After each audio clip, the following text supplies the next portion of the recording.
Hello, everybody, and welcome to another episode of the HalfGen podcast. We're back at it again. A new week, a new episode, and I've got a new familiar face. I don't know which way I'm pointing based on how I am on his screen, but Ross is here. Hello. After much demand from me. Yep. So it's Chris said he needed me back, and that's the only reason why I'm back. Yep, that's the reason. Yep. How you doing, man? Man, it's finally starting to warm up here, so I can wear shorts outside, which is great. So nice. I'm doing pretty good because of that. Because of that one reason. Yep. How about yourself? That's fine. It is very warm. It's very warm in here. What are we at right now? 79 in here. I'd be big dying. Oof. It'll get worse. Is it cooler outside? Oh, yeah. Can you open your window? Not while I'm recording. It's fair. Yeah. The children, they frolic, and so yeah. That's why they're the demon spawn. No, I did that when I was a kid. I ran around and yelled, and I remember when I was a kid, we used to play football. There's this one section. You remember where I lived as a kid. There was this one section, and there were like 4 buildings, 2 at each end and then 2 on the side. And inside was like this perfect field, and that's where we played football because it was just this perfect field. There was like a hill that went up at one end, but otherwise it was perfect. So we'd be playing football back there. And I remember one day we're playing, and somebody yells, "Hey, you kids, you get out of here before I call the cops." And all my friends freaked out. And I look, I'm like, who the fuck? And it was one of the maintenance workers. And he just starts laughing because he's working on one of the buildings. And he just starts laughing. He's like, "Oh, I had you guys." I was like, I was about to tell you off. Yeah, that all checks out. No, like everybody else was scared. And I was just like, who the hell are you? There's one lady. She used to yell at us. And Zane talked to her. Like, she would yell at us. She'd be like, what are you kids doing out here? You can't play around here. Where do you live? And he's just like, "I live here." And she's like, "Where?" He's like, "I live over there." She's like, "Go play by your place." And he's like, "No, I can play wherever I want. You don't own this." And she's like, "Yeah, well, I pay rent, and I'll call the property manager." And it's like, "Oh, why? Because we're playing." Get off my lawn. She gets so mad. Like we would just do stupid shit. Like they had these rocks around like the AC units and stuff, the condensers or whatever.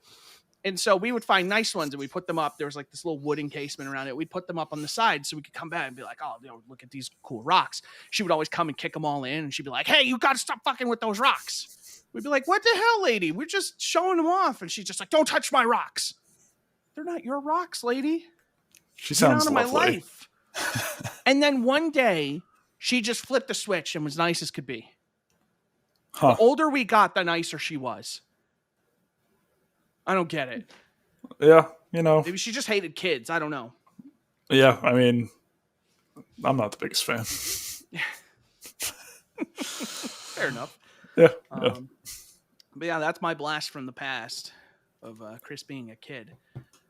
Yeah, I was a quiet kid. I was very quiet. You're a quiet adult. Yeah. I was always told that I seemed far too serious all the time. And here I am, still being pretty serious all the time. And I can't disagree. That's Ross's child story. That's Ross's child story. Ross, do you like my shirt? It's a new shirt. What is it? It's Ratchet and Clank. Rift Apart. Oh, nice.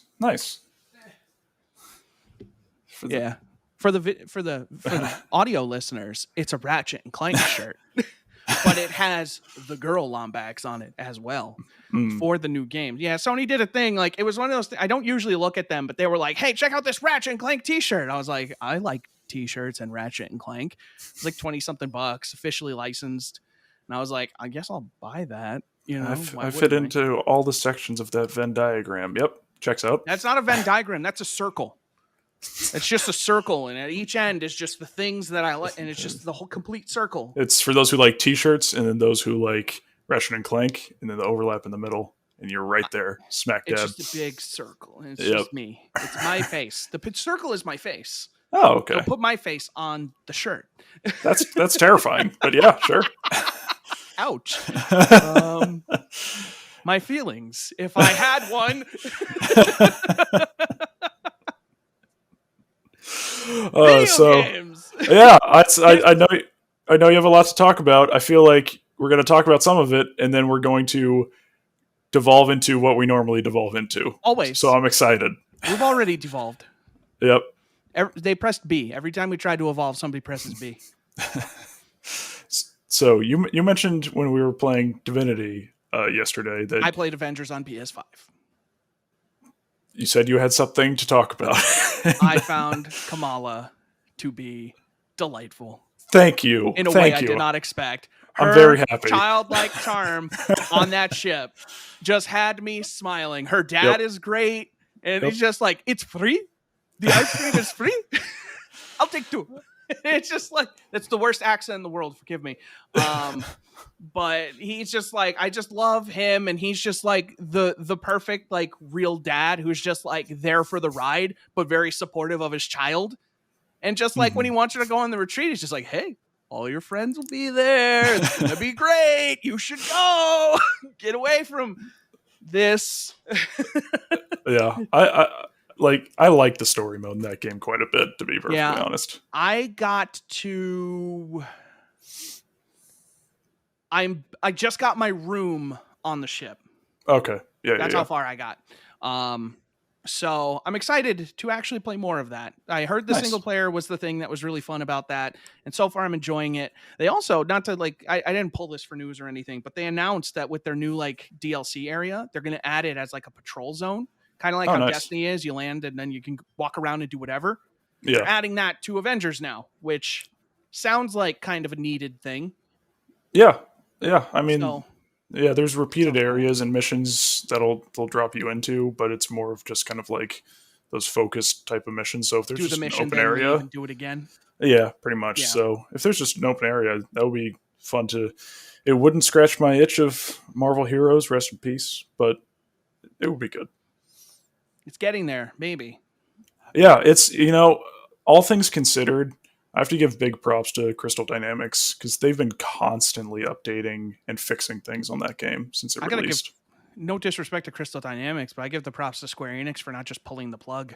Also that. Because, that's the thing for them is, like, I feel like they're just, like, they're knowing how much money that game apparently, or having an idea of potentially how much money that game cost them compared to how much it made back. And looking at the history of Square Enix as a company of Tomb Raider sold 3.6 million units and was a disappointment. They are not a great barometer of, like, how does Square Enix feel right now is very, very, very weird thing. Yeah, Tony's in chat. Hello, Tony. He just said the game could have not had multiplayer and would have been fine. Maybe it would have, Yeah, I know. I mean, when it was first announced, I was excited for this like huge single player Avengers game, and then they said games as a service, and I was like, well, that's less of what I'm into, but I'll still check it out. And the single player, I think if it would have just been single player, I think that game could have been phenomenal if they took all those resources that they put into the live service stuff. Or even just made it co-op. Made it just a co-op game, like kind of like Ultimate Alliance, but with a bigger focus on the story. Yeah, like I think that would have been awesome. I would have been so into it. But all things considered, I think it's a good game. I think when it first came out, it definitely had a lot of problems. I didn't have as many problems as a lot of people did, especially with technical issues. I definitely had some, but I think Square Enix learned with Final Fantasy XIV that try to give big AAA games that you put a ton of money into, give it some time to.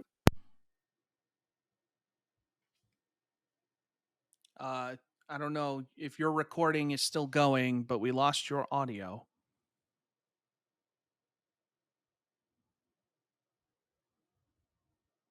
I think Ross's microphone died. I'm going to fill in the blanks here. But yeah, so Ross is training to fix it. Oh God, he's crying. Ross, it's gonna be okay. Ross, no. Ross, it's good. Listen, hey, listen, buddy. Hey, it's gonna be okay. It's gonna be okay. Deep breath. Woosah. Okay, now he's telling me. Now he's angry, and now he's gone. Hi, how's everybody doing? I'm gonna leave this in the audio version because you guys know we are a podcast of technical difficulties. Yeah. So, Avengers on PS5 and Series X and stuff like that. Also, I'm sure that version is equally good. I only have the Series S, so I don't have the Series X to comment on the visual fidelity. But I am playing in the 60 FPS mode, which has been great. It feels very solid, very consistent. He's back. Can you hear me? Yes. Okay. Yep. The mod mic died, so I'm now charging it while I'm using it.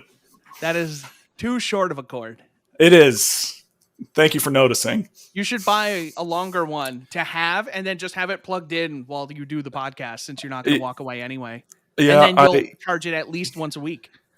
So, yeah. So this is not even a regular micro USB cable. It's actually I saw that.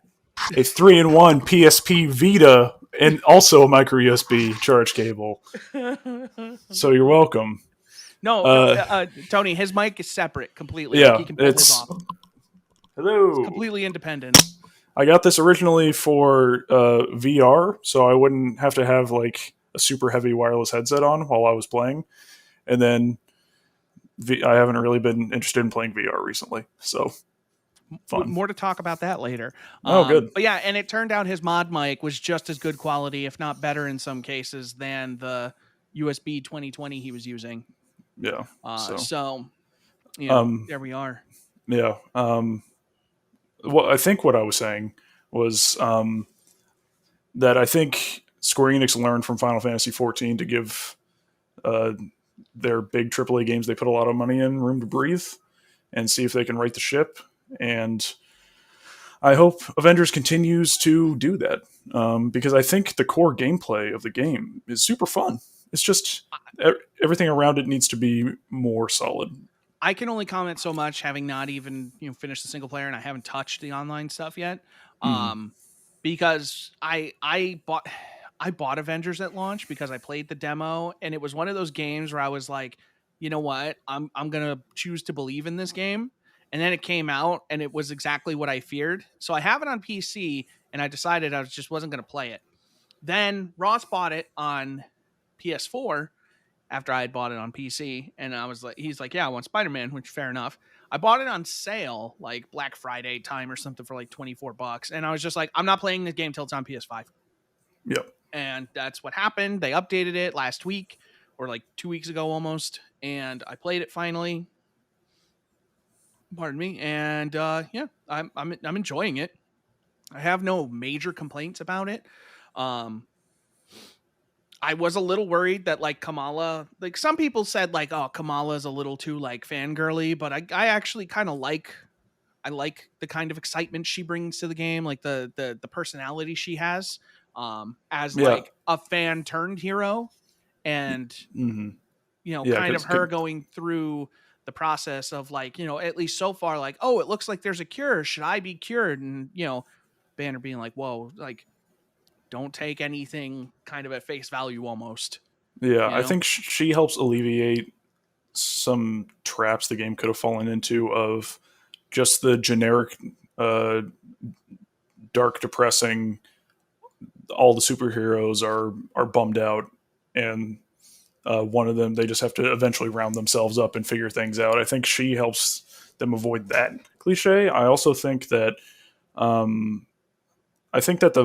fangirl quality is one of like her core character traits from like her initial run of the comics. She's a fan, and seeing her, and it's the whole thing of never meet your heroes, because once she finally meets Bruce, and he's just like, I'm sad all the time. I love that scene where they're in the car and she's just like drinking in the radio, and he's just like looking at her. Like, here's a man who's had no human interaction in years. Here it is, finally, human interaction. And he's just looking at her like, are you fucking kidding me? What the fuck am I doing? Like, I loved that he's just like, what? Yeah. You know, like, I think in a lot of ways, they kind of emphasize the worst qualities of all these characters, at least, you know, from what I've seen early on. Because, like, Iron Man in that opening sequence, it's just annoyingly arrogant.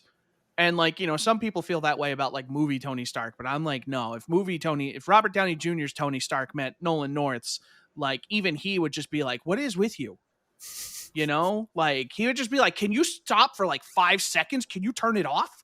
Because, like, in the short time he was on the screen, I was just like, man, he's kind of annoying. I think so far, I think he's probably the worst character.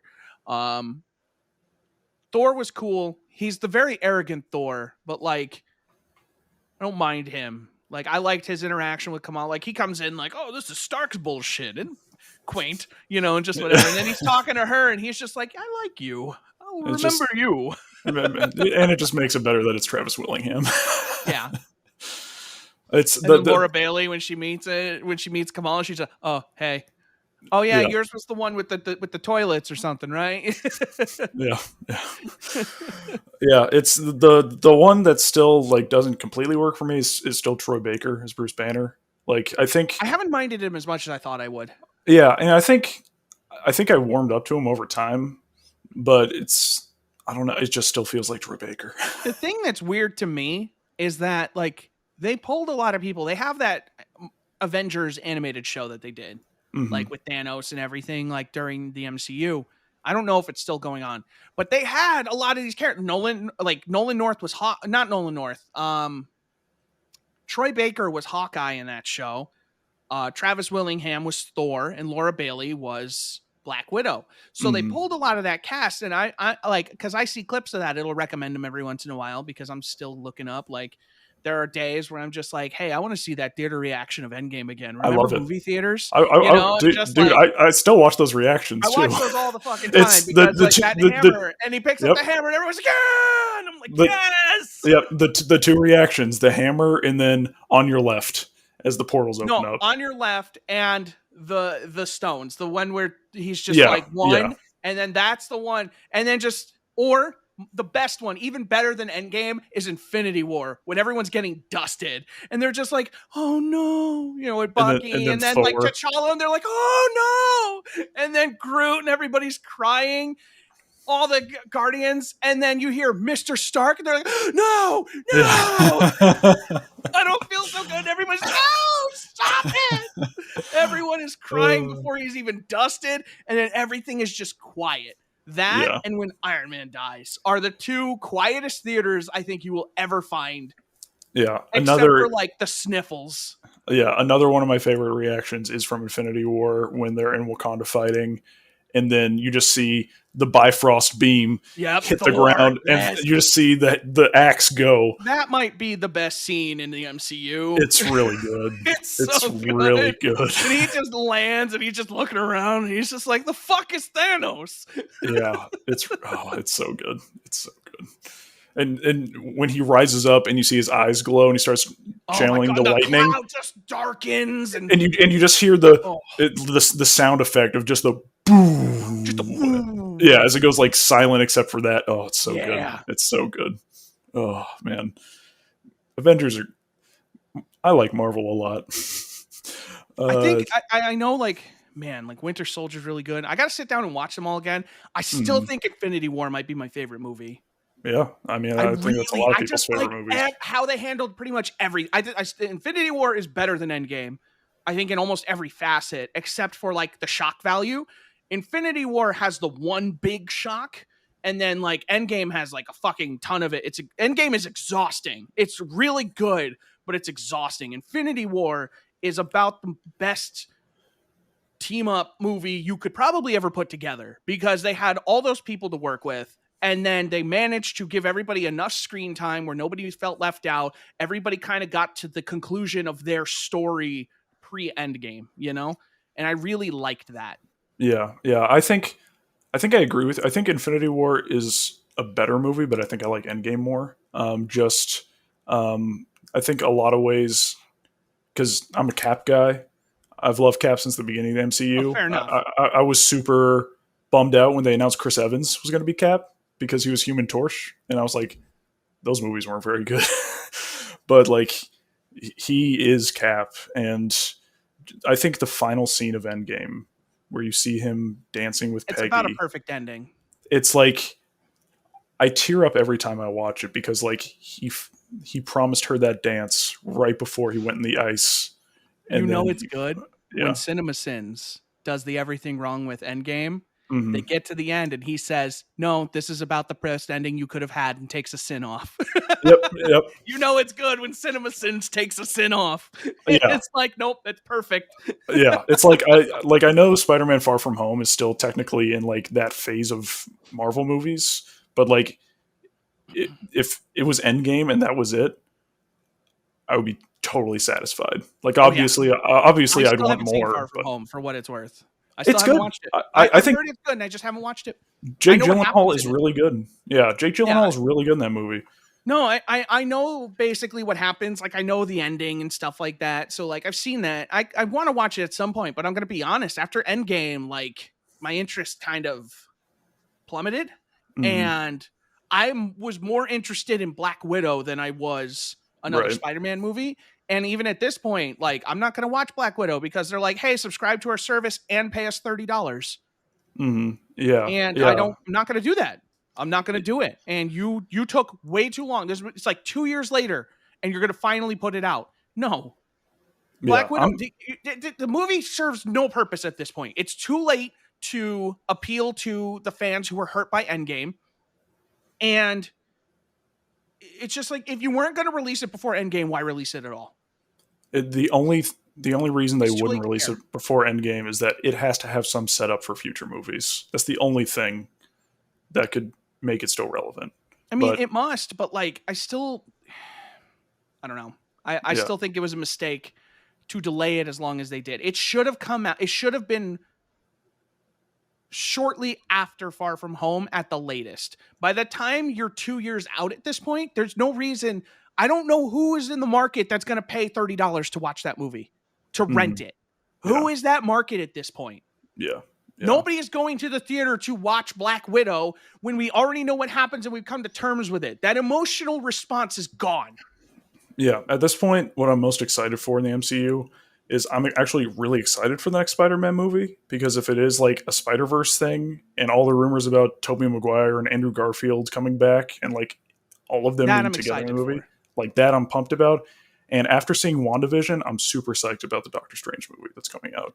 That also sounds like I heard there's a rumor that they're going to recast the Avengers for that movie and that they're going to cameo in that movie. You're going to see a different dimension of Avengers. Ooh, I like that. And so like It's yeah, like you're going to the see a yeah, multiverse Avengers, it's like which like it's like the crime I'm on syndicate board. of the Justice League. Yeah, Basically, yeah, like or the Justice Lords. yeah, Yeah. yeah. Uh, and But for those, for Tony, for you, yeah, I was gonna I yeah. don't think it was a double because that would be bullshit because the whole point of the soul stone is you have to sacrifice someone you love. So if it was a double of Black Widow, that would be a whole bunch of like because now you have to explain that situation away of like, well, he thought it was her, so he loved her, and so the soul stone was like, yeah, that counts. Yeah, I know. Like the stereotype is like no one in comic books ever dies, but I think in this I think she's case, gone. I think she's gone. I And think she if was the next most expensive after Evans and Downey yeah, Jr. and if anything, if they would bring back a Black Widow, it would be probably her co-star in the Black Widow movie, the other kind of lead actress who I can't remember Yeah, her maybe she name picks right up now. the slack. Maybe that's why, maybe they're going to Yeah, make a movie for her. But yeah, but I like Scarlett Johansson as Black Widow. I thought she was great. I didn't like her as much in Endgame. Um, she was a little too sorry for herself for my taste, mm, which I feel like is very against her character. But that's just me. yeah. And just going back in chat a little bit, for those who don't know, we stream this podcast live, twitch.tv/nightmarecv. That's me. Uranium in the chat. saying, I'm really curious how Falcon and Winter Soldier is going to go. WandaVision was better than expected. Yeah. So Still need to WandaVision, watch both of those. like WandaVision for me, may be like in my top 3 or 5 Marvel things in the cinematic universe. Like that show is so weird. I love it so much. I think it's phenomenal. I think it's better. Like I really like The Mandalorian. I thought WandaVision was way better than The Mandalorian personally. And then Falcon and Winter Soldier, like it's 2 episodes are down. There's 4 more to go. It's a 6-episode series, and they're still setting stuff up, but I think it's good so far. It's definitely more MCU-y in the ways that it's definitely more action focused. I feel like Falcon and Winter Soldier is kind of doing that on purpose, though, because I feel like this is supposed to directly tie into the future of like Avengers and stuff like that. Oh, I agree. I feel like this is a more direct tie to the movies than WandaVision was supposed to be. Like Yeah. WandaVision will eventually, I'm sure, tie into it. I haven't seen it, so I can only speculate. Yeah. So but I definitely feel it from what I've heard about both shows is Mhm. WandaVision leaves a lot of crazy strings that can be like pulled later. But I feel like Falcon and Winter Soldier is going to be like kind of like a Winter Soldier type movie that it's like, hey, it's the Mass Effect 2, but it's a TV series this time. yeah, You know, yeah, to kind of bridge between Endgame, here's these characters who survived, and whatever the next big Avengers thing is. yeah. I mean, I think Falcon, Thor, and Captain Marvel are going to be the next core of this next Avengers team, which Natalie I'm Portman excited Thor about. or Chris Evans Thor? Probably Chris Evans Thor. I'm excited for Natalie Portman Thor. That story in the comics is really good, so I'm excited to see. I'm honestly shocked she came back, because from what I've read, she did not necessarily enjoy doing the Thor movies all that much, which I don't blame her. Those first 2 Thor movies were not great. Well, I mean, the moment you change the narrative and you're like, "Hey, you're going to be the star, you're going to be Thor," I'm sure she comes back and is like, "Hell yeah, I'm going to be Thor." Yeah. Like, yeah. why wouldn't you? You know, like even if you didn't like those, if they're like, "Hey, we're going to make you the star of the film now," it's just like, yeah, I would come back for that too. Yeah. Did you hear No, what's his face, totally. the guy who played Crossbones? Oh yeah. Frank He didn't Grillo want or to something. come back Oh, for Endgame. Mhm. I was reading this like 2 weeks ago. He didn't want to come back. They called him and he said no. And then his son was like, "You should do it." And he's like, "Why?" Because he was pissed off because, like, you know, he did all the stuff in the cameos. And then when he came in as Crossbones in Age of Ultron, I think it was, and they just killed him off right away. And so he was pissed off. He's like, "You guys didn't give me anything." And his son was like, "This is going to be like one of the biggest movies ever. Like, you should be a part of it." And so he agreed to do the cameo because his son told him he should do it. I feel like that happens with a lot of actors. I think Ian McKellen's And that was one of the grandson most- did that for Magneto as well, I think. Yeah, I mean, that was one of the most important scenes in the movie. Like, that was such a great callback. And like the Hail Hydra thing. Yeah. Like, Oh, that was so so good. Like, that movie it doesn't need that scene. But it is so much better for having that scene and Chris Evans walking off with that smile on his face, like, haha, got him. It's so good. It's so good. And that movie might be the perfect callback movie of just like, hey, remember this? Remember this? Remember this? And I'm like, yeah. Yeah. Remember when the Avengers assembled? Yeah. Yeah. I also think, in addition to those 3 I listed earlier, I do think Scarlet Witch is actually going to play a very major role. I know that she has a huge role in the Doctor Strange movie that's coming up, especially with where kind of the TV series left off. From what I've heard, it sounds like she's going to be the next big bad. Like, she's going to be the next Thanos. Interesting. That's the rumors that have been swirling because she is one of the strongest beings in the universe. Oh, yeah. When she taps into her full power. So I've heard that they're going to build her up in Doctor Strange, and she's going to kind of inadvertently become the next big bad because she's like the only person who can really go toe to toe with like Captain Marvel. Yeah. Yeah. So I mean, that's the rumors that have been going around since like, a little bit after Endgame is that she is going to be the next big bad. Yeah. Yeah. I mean, before Thanos blew up his entire army, she was about to kill Thanos by herself. So I love that line, that whole scene where she's like, "You took everything." Yes. He's like, "I don't even know who you are," and just that look. You will. You will. It's so good. It's so good, dude. It's so good. She's so good. Yeah, She is the best of the Olsens. Hands down. by far, by far. And she was phenomenal in WandaVision too. Like, with some of the people I work with who saw WandaVision, who are like Marvel people, it didn't necessarily hit for them, but I think they were more in the movies just for the action, which WandaVision is not about. But yeah, that series, it's 8 episodes, and I loved every minute of that show. Uranium in the chat again. I thought the rumor was Galactus and Doctor Doom. I haven't seen anything about either of them recently.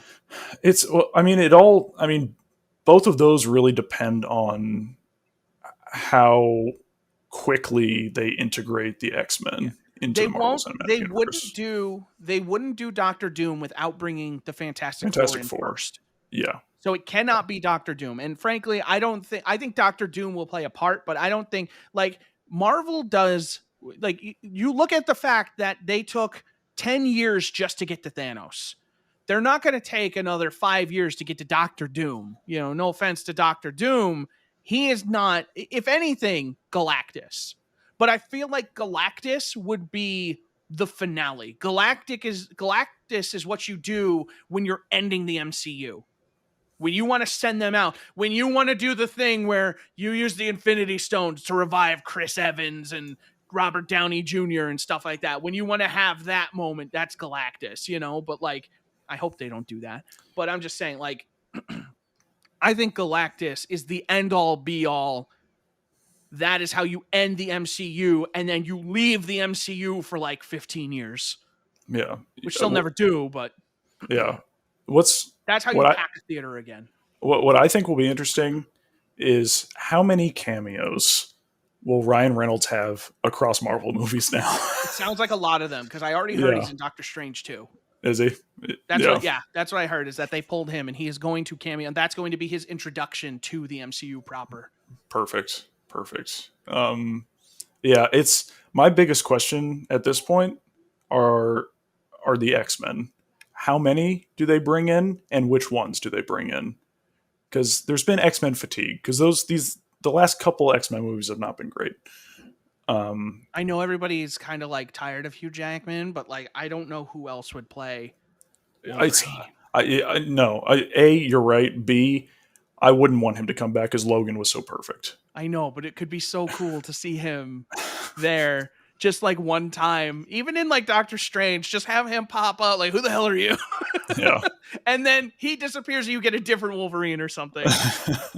Or you just catch him in Logan, him and Patrick Stewart do a cameo, and it's just like, no, we're busy. And he's just like, I'll go get another. Yeah. Uranium Gambit was played by Channing Tatum in X-Men Origins Wolverine. Yes, he did play Gambit. I think no, he didn't. No, that was always the rumor. They were going to do a Gambit movie with Channing Tatum, but they never did it. Yeah, no, it was not Channing Tatum. It was, I forgot the actor's name, but that rumor's been so prevalent, Mandela affected in my head that I thought it was Channing Tatum in X-Men Origins Wolverine. He could be fine as that in terms of like, I just don't know what they're gonna do with the X-Men, because there's so many characters. They could go in so many different directions. I think the only way at this point you can integrate the X-Men is if you shift everything to the multiverse and you shift to a different Earth. That's the easiest way that I see in terms of being like, hey, okay, we've got this established Earth. We've never heard of the X-Men. I feel like it's at post Endgame, you can't introduce anybody. That feels really hard. But if Doctor Strange does something that maybe merges multiverses, and now all of a sudden the X-Men exist on this Earth by some crazy freak accident, I think that's the easiest way to do it. And then you do a movie based on that of like, well, we're here. Let's make the most of it, Yeah, and I mean, I think that's where they are going, because Doctor Strange is called literally the Multiverse of Madness. Yeah, so I just don't see how you introduce anybody now. Who wouldn't be there for Endgame, Yeah, unless maybe they spin it so that like the X-Men showed up in the 5 years after the blip and they were just getting going. Then over the 5 years they were slowly building up or something. They could take it in a different narrative direction. Uranium, the Runaways. I don't think are X-Men. They're mutants, but they're not X-Men. Yeah, they're not part of the Xavier school. Yeah, because I don't think that TV show is going to play into anything. But yeah, I think the X-Men are the biggest hurdle for Marvel right now because the Fantastic Four. It's been long enough since those bad movies that and even like the one from 2015 with Michael B. Jordan in it. I think it's been long enough, or whenever it came out. I think it's been long enough to where people are just ready. People are very ready for Fantastic Four to come back because I don't think all of the casting in those movies were bad. Like I liked the actor who played Doom, to be perfectly honest, Doctor Doom, and like Jessica Alba wasn't great. The guy who played Reed Richards was fine. Chris Evans playing the arrogant like I kid I can't kind of remember worked. if I'm Mandela affecting this myself now, but I What? thought I read at one point that they might have him come back as the Human Torch That would be in hilarious. Doctor Strange. That would be really good. That might be one of the cameos they do is That would have be, him as the Human Torch. I don't quote me on that one, oh, that but would I be good. remember reading something about Chris Evans coming back as the Human Torch, and that caught my eye. I was like, "What the fuck?" And they were like, "Yeah, it's a cameo in Doctor Strange." And I was like, "That would be amazing." Just That have would him come be. back, and the crowd would lose their minds, and just him like flame on or whatever. That would be so That good, would be a dude. great like callback. Oh yeah, yeah. Yeah. I think obviously they're going multiverse with not only with Doctor Strange, but if all the rumors are true about the next Spider-Man movie, and they're bringing back Tobey Maguire and Andrew Garfield, like obviously that's gonna Then play a at major that role. point, if you do the multiverse though, because I've heard Mm. that like Tom Holland doesn't want to be Spider-Man forever, I think you Yeah. swap to Miles Morales. You set up, Oh yeah. you introduce Miles Morales at the end of the Spider-Man movie. You have your into live action Into the Spider-Verse, Mm. and then you kind of have them pass the mantle to Miles Morales, and that's your multiverse thing. Yeah. Well, I mean, like Miles Morales hasn't been hotter than he has been right now Yeah. between Into the Spider Verse and his own game. His I game is think. still getting updated, and they Yeah. added real like muscle deformation stuff to the Oh, really? suits. That's Yeah, awesome. like they gave him a new suit, a new advanced suit that looks dope. And they're like, yeah, so now whenever you see like muscle definition in the suit, that's based on an actual muscle on the character model. Yeah. Yeah. I mean, I could see that happening because this is going to be Tom Holland's third Spider-Man movie, third solo And Spider-Man I don't think he movie. wants to keep doing it. No, he's too busy being in other bad movies recently. Unfortunately. Everybody Um, who has followed, and yeah, but I mean, so the Russos are directing them. So it's yeah, which funny that they is made like three of the best movies in maybe cinema history in terms of like holy shit, like box office. And then they just made a couple movies after that, and they've all just kind of been lukewarm at best. yeah, yeah. It's like, remember when the Russos made Endgame and then didn't make anything that good ever again? Right? Yeah, Maybe it's too it's early for that, but like, hey, remember that three-way hit of Winter Soldier, Infinity War, and Endgame? Three oh, movies that like, how do you make these interesting? And they made them way better than they should have been. yeah, yeah. It's oh, oh. Speaking of Um, people taking over, did you hear that Joss Whedon's apparently like blacklisted in Hollywood now because of all those allegations? Like, no one will touch him. yeah, dude. Yeah, I mean, I feel like his whole thing really kicked off with the WB investigation from Ray Yeah. Fisher, Cyborg, which that's on my to watch list. The Snyder Cut. I've heard everything from it's now just a 4 hour bore to it's significantly better. So I do have Most of what HBO I've seen Max. is it's significantly better, but I feel like to get that, I would have to watch the Whedon cut first. Have you never seen it? And I have not watched a single. I haven't watched anything like from Man of Steel. I haven't watched a DC movie since The Dark Knight Rises. Oh, okay, so you haven't seen any of the DCEU.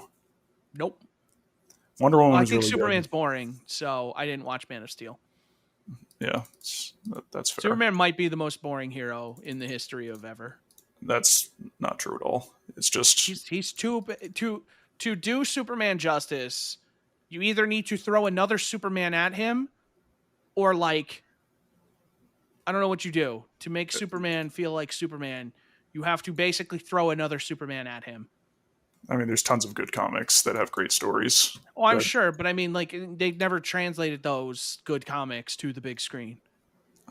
Yeah, yeah. I mean, I know there's I, good comics. I mean, I watched Ross. I watched a whole show of Superman being good. I watched Justice League. Okay, mhm. I know Superman can be good. In cinema, he is the most boring fucking superhero in the world because, like, what do you do? What do It's you because do with Superman? no You have one's to kill done. him and then have a Justice League movie without him so that he doesn't ruin it. No one's had a good idea for him cinematically in the modern era, unfortunately. Only if Lobo is voiced by Brad Garrett, Uranium. I need that back in my life. Yeah, it's like out of all the DCU movies I've seen, I think I've actually seen all of them except the second Wonder Woman movie, I'm and just now like saying the the Snyder DC Cut. animated universe is way better than the cinematic universe. Well, obviously, It's just um, infinitely better, and yeah, it's almost effortless. yeah, They just know. They just know. yeah. Man of Steel. I really liked when it first came out, and the more times I've watched it, I've liked it less and less. Batman vs Superman was obviously a mess. Wonder Woman is better than a lot of the Marvel movies, to be perfectly honest. The first Wonder Woman. I heard the Um, second one sucks, I've heard the second one's not very good, but the second unfortunately. one looked kind of interesting. I almost watched the second one because, like, I'm a Yeah. big fan of Chris Pine. I knew the first movie was good. Mm, They got a lot of good like actors on there, and I was like, "Yo, this movie could be really good." And then I heard it was complete ass. And I yeah. loved the music for that first trailer, that Blue Monday remake. Mm, That yeah. guy, he did the same. That guy also did the Paint It Black remake that they used for the Beyond Light trailer. Oh, nice. Nice. That guy, Yeah. I have those tracks on my playlists. Yeah. They're real good. Then I saw Suicide Squad, which was just wow. The director for that one's pushing to get his cut out because apparently they butchered his version as well. I'd Of actually which be one? interested of Suicide Squad. Like they're Oh, doing the reboot now, yeah.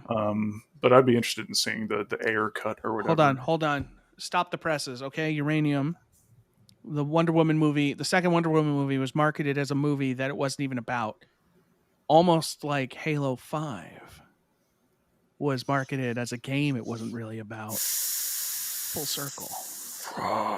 It just keeps happening. Marketing teams are better than movie makers or game makers at telling a story. There you go. Put the marketing teams on the writing. Listen, the marketing team, they did a cut of the Batman versus Superman trailer. It was like the second trailer they put out. And there's the one at the end where Batman's like standing up out of the Batmobile. I never wanted to watch that movie more than after watching that trailer. There was something about the way they cut that trailer where I was like, holy shit, this looks awesome. And then the movie came out and I heard it was shit, so I never saw it. But like that one trailer, I was almost sold on that movie. I was like, this looks fucking incredible. What are people talking about? You said for Batman v Superman? Yeah, it was like the second trailer, and it just ended with Batman in the fire, and he just stands up to go face to face with him. And I'm just like, yes. You know the meme from that movie, like the like one of the biggest Martha? things. Martha. Yeah, no, When I I've saw seen the stuff online. when I've I saw watched that clips. when I saw that in theaters, I was Why like, did you say that name? I was like, wow, that's the big story conceit to get them to stop fighting is that their moms have the same name. Why did you say What? her name? Oh my god. Oh, And then when he saves her, he's like, I'm one of your son's friends. And it's like, you were trying to kill him. yeah. Oh. Ugh. That scene where Batman kicks all the people's asses in that warehouse is really cool, though. When he saves Martha, Yeah. that scene's really good. I've seen that. Yeah. Yeah. Yeah, that's the writing team. And they're like, okay, so when Batman saves Martha, which Martha? It's like, what do you mean? Well, Batman's mother's name was Martha. Wait, in Superman? Oh my God. This is how it Why happens. didn't we think of this before? Genius. You're on the writing team. Jesus. Yeah, it's DC just doesn't know. It's DC's characters just they lend themselves better to comics and animation because their heroes are more akin to gods than Marvel characters are. It's not even that. I actually think the opposite. I think their characters are better when placed in a more gritty and realistic environment. Like, I think that's what made the Dark Knight trilogy really good. I think that only works for Batman. I know, but it was more grounded.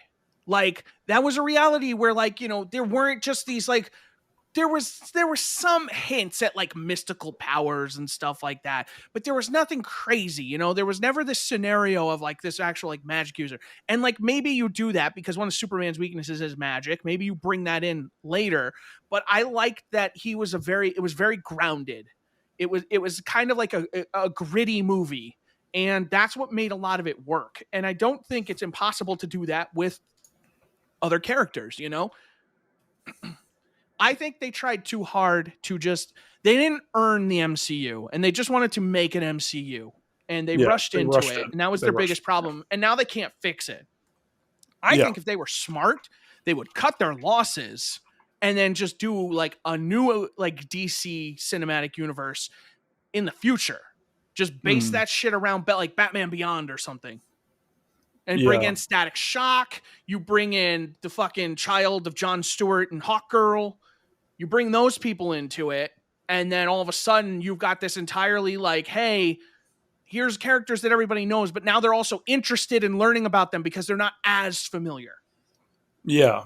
I think they definitely tried to rush it. They realized they were behind. They had the misfire with Green Lantern. And DC's got to be careful because like Marvel's TV is getting a lot better now. And that was the thing, is that like DC was like Star Trek and Marvel was like, well, they flipped a little bit because DC had the movies for a while, but for the most part, like modern DC is more like Star Trek. It doesn't hit on the big screen, but it's hugely successful on TV.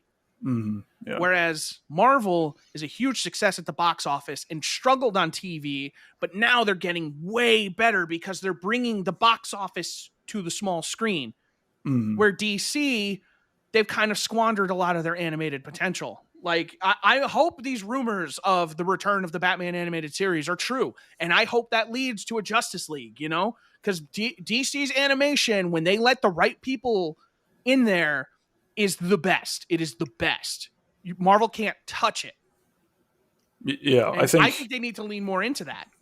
Yeah, I think they were trying to emulate Marvel so much with the MCU early on that they really forced and tried to get first Christopher Nolan to be like the Kevin Feige, which he didn't really want to do. He would be involved, but he didn't want that much power. And then they put everything into Zack Snyder, who I think Zack Snyder visually is a super, super good director. But honestly, I like 300 was super cool, but I don't think he makes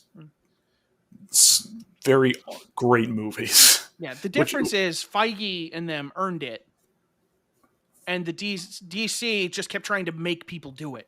DC was trying to panic find a Feige and said, Zack Snyder, you do it because you made the first movie, so you'll be in charge of all of them to a certain extent, which was a mistake.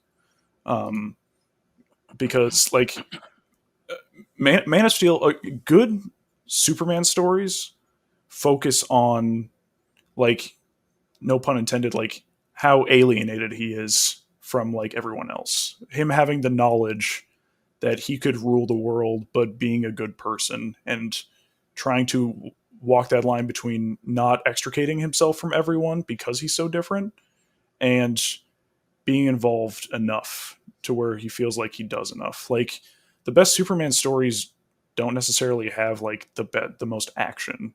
It's about the more like ironically human side to the alien and how he fits in, which is not flashy, which is a problem for movies, obviously. It's using Superman's weaknesses against him, and it's not just kryptonite, but that's like the reason like Lex Luthor is such a great villain for Superman, is because Superman won't kill him. He can't. He knows he can't, because once he starts doing that, then there's no going back. Just like in Justice League, which told that story superbly with the Justice Lords. He took out Lex Luthor in one timeline, just fucking ruined him, and then the Justice Lords happen. And, you know, you get the classic line of Superman, like, I've done a lot of things I never thought I'd do. What's one more? You know? Like, that's the thing, and that's the conceit of Superman, is like, once he does it, and Batman has the same foil. It's like, once I start, it's too easy. Yeah, and they're similar in that regard, and they play into that with Batman, but they never seem to want to do that with Superman, especially in Man of Steel when he fucking outright just kills General Zod. I get it, I get why he had to do that, but like, you just kind of took that off the table now. Yeah, and like that's part of the whole thing where I don't think that gritty approach works for all of the DC heroes. Like grounded, yes. Gritty, no. Like I meant grit. Yeah, grounded. Yes, yeah, gritty will go different for different people. Superman is not a gritty hero. I'm just saying that like Christopher Nolan nailed the aesthetic that should surround a Batman story. Yeah, I don't always agree. Like everybody swears up and down about The Dark Knight. I think The Dark Knight is arguably the worst movie in that trilogy, and like that's what the conceit of if you remove Heath Ledger, nothing in that movie is any good whatsoever. They wasted Harvey Dent. The writing in that movie is mostly bad, and literally everybody is just blinded by how good Heath Ledger is. That movie is not a good movie. Everybody's like, it's one of the best superhero movies ever. Watch it and just like pay attention to when. Here's the thing. Nobody pays attention when Heath Ledger's not on the screen because they're just waiting for him to come back. Pay attention when he's not on the screen to what's happening and tell me that's a good movie. Yeah, so I didn't end up seeing that in theaters. I've tried watching it 7 or 8 times, and I fall asleep every single time. Heath Ledger is fucking phenomenal in that film. I don't think anybody will ever capture the Joker as well as he did on the big screen. Mm-hmm. Yeah. He is, to the big screen, what Mark Hamill is to DC animation. Mm-hmm. Yeah, 100%. 100%. And going with Jared Leto so quickly after that was a huge mistake as well. Yeah. Yeah. And I think, and again, just going back to Superman real fast, like, yeah, sorry. No worries. It was just Man of Steel felt rushed. The complaints everyone has about that movie are not necessarily my complaints about the movie. Like killing Zod, like I understand people's complaints about that. In that context, it made sense. It was the only thing he could do to save him. Yeah, and also there were like 6 or 7 Kryptonians. He's just been Superman for like a week, really. He's figuring stuff out. He's been like nomadic this entire time, just wandering around trying to find his like where he belongs. He puts on the uniform, and then Kryptonians everywhere who are just as strong as he is. So all of this like destruction of the city, like he tries to take Zod to space, and then Zod fights him back down into the city, and it's like he's just figuring things out. So like I don't have like the whole Superman would never have allowed the fight to take place in the city. I'm like, he is learning what he's doing. I'm going to back you up here. Oh, because I'm speaking from my experience. Okay. Going back to Justice League.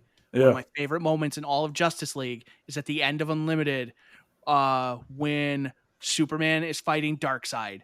And he's just like, I feel like the world is made out of cardboard. And he goes on that rant of like, but you can take it. And he literally punches him through like 8 buildings and then takes out a fucking city block, throwing him to the ground. And I'm just like, did you need to do that? Like, there is a lot of damage. Yeah. Yeah, and I think like that's the thing. He fucking is the most destructive person in the fucking world. He's throwing people through buildings. He's slamming them into shit. He's leaving craters the size of a fucking city block just because he's like, oh, I'm gonna hit you into the ground, ba-boom, And so to your point, he does that everywhere. People just picked it out there because movie critique, but he does it all the fucking time. Yeah, it's like the complaints about that movie, all this city destruction. I get where people are coming from. He tried to take the fight away from the city into space, was forced back down. He had just become Superman, and he just found out that other Kryptonians existed, and they all came and basically tried to fight him, and they're as strong as he is. A. B. The Pa Kent, the tornado scene, where he should have saved Pa Kent. He's fast enough. He should have saved Pa Kent. I agree with that. I don't like the characterization of Kevin Costner as Pa Kent. I like Diane Lane as Martha Kent. I think she's good. But I didn't like the way they played that storyline. Named Lane for that movie. They would. Like, my problem is every time I try to rewatch that movie, the first 30 minutes all take place on Krypton in the past. And I don't think it's good. I think that part is bad. When Russell Crowe says, we had a child, a boy child. Don't say boy child. That sounds dumb. And that made it into the final script. We had a man child. Yeah, exactly. It's like, what are you doing?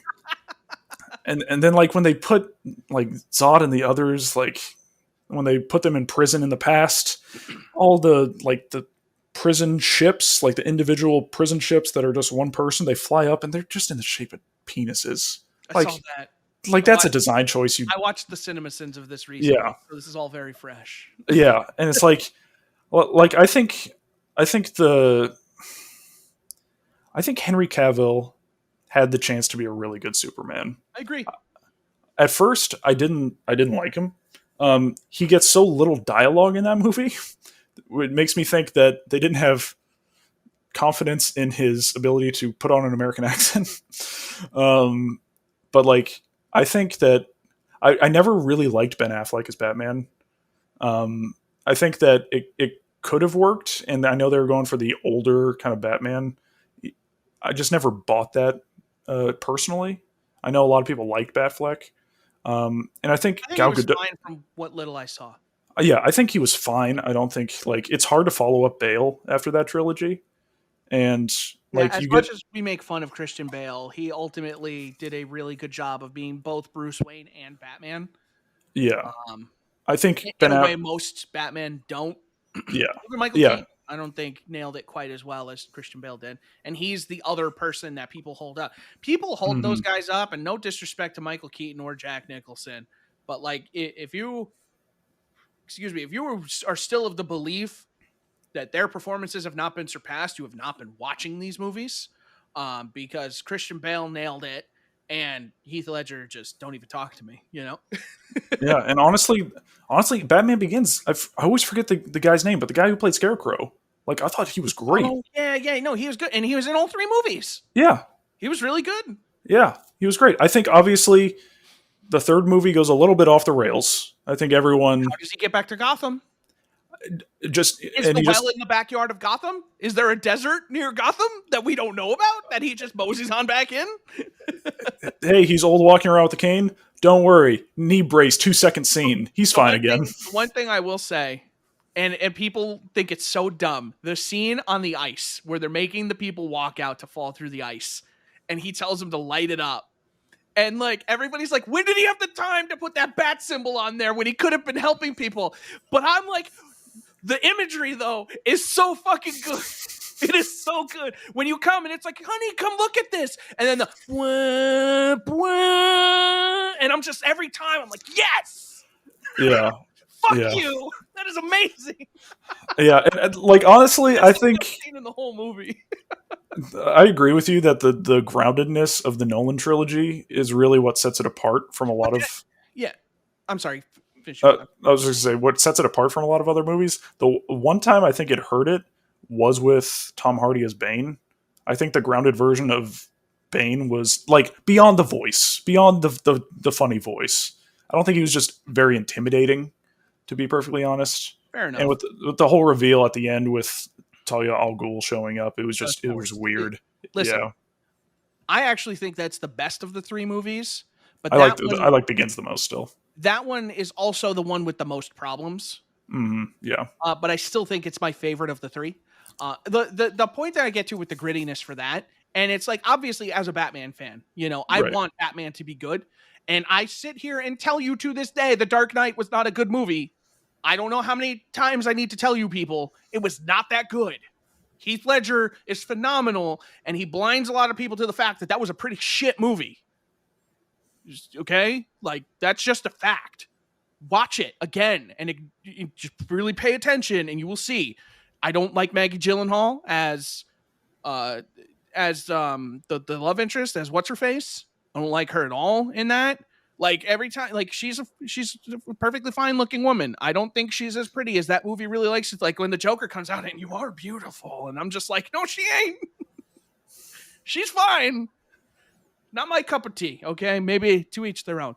But Nolan understood what it took to make a Batman world, and that's what made those movies work. Is he built a world that Batman perfectly fit into. And nobody else did that for their movies, Mm-hmm.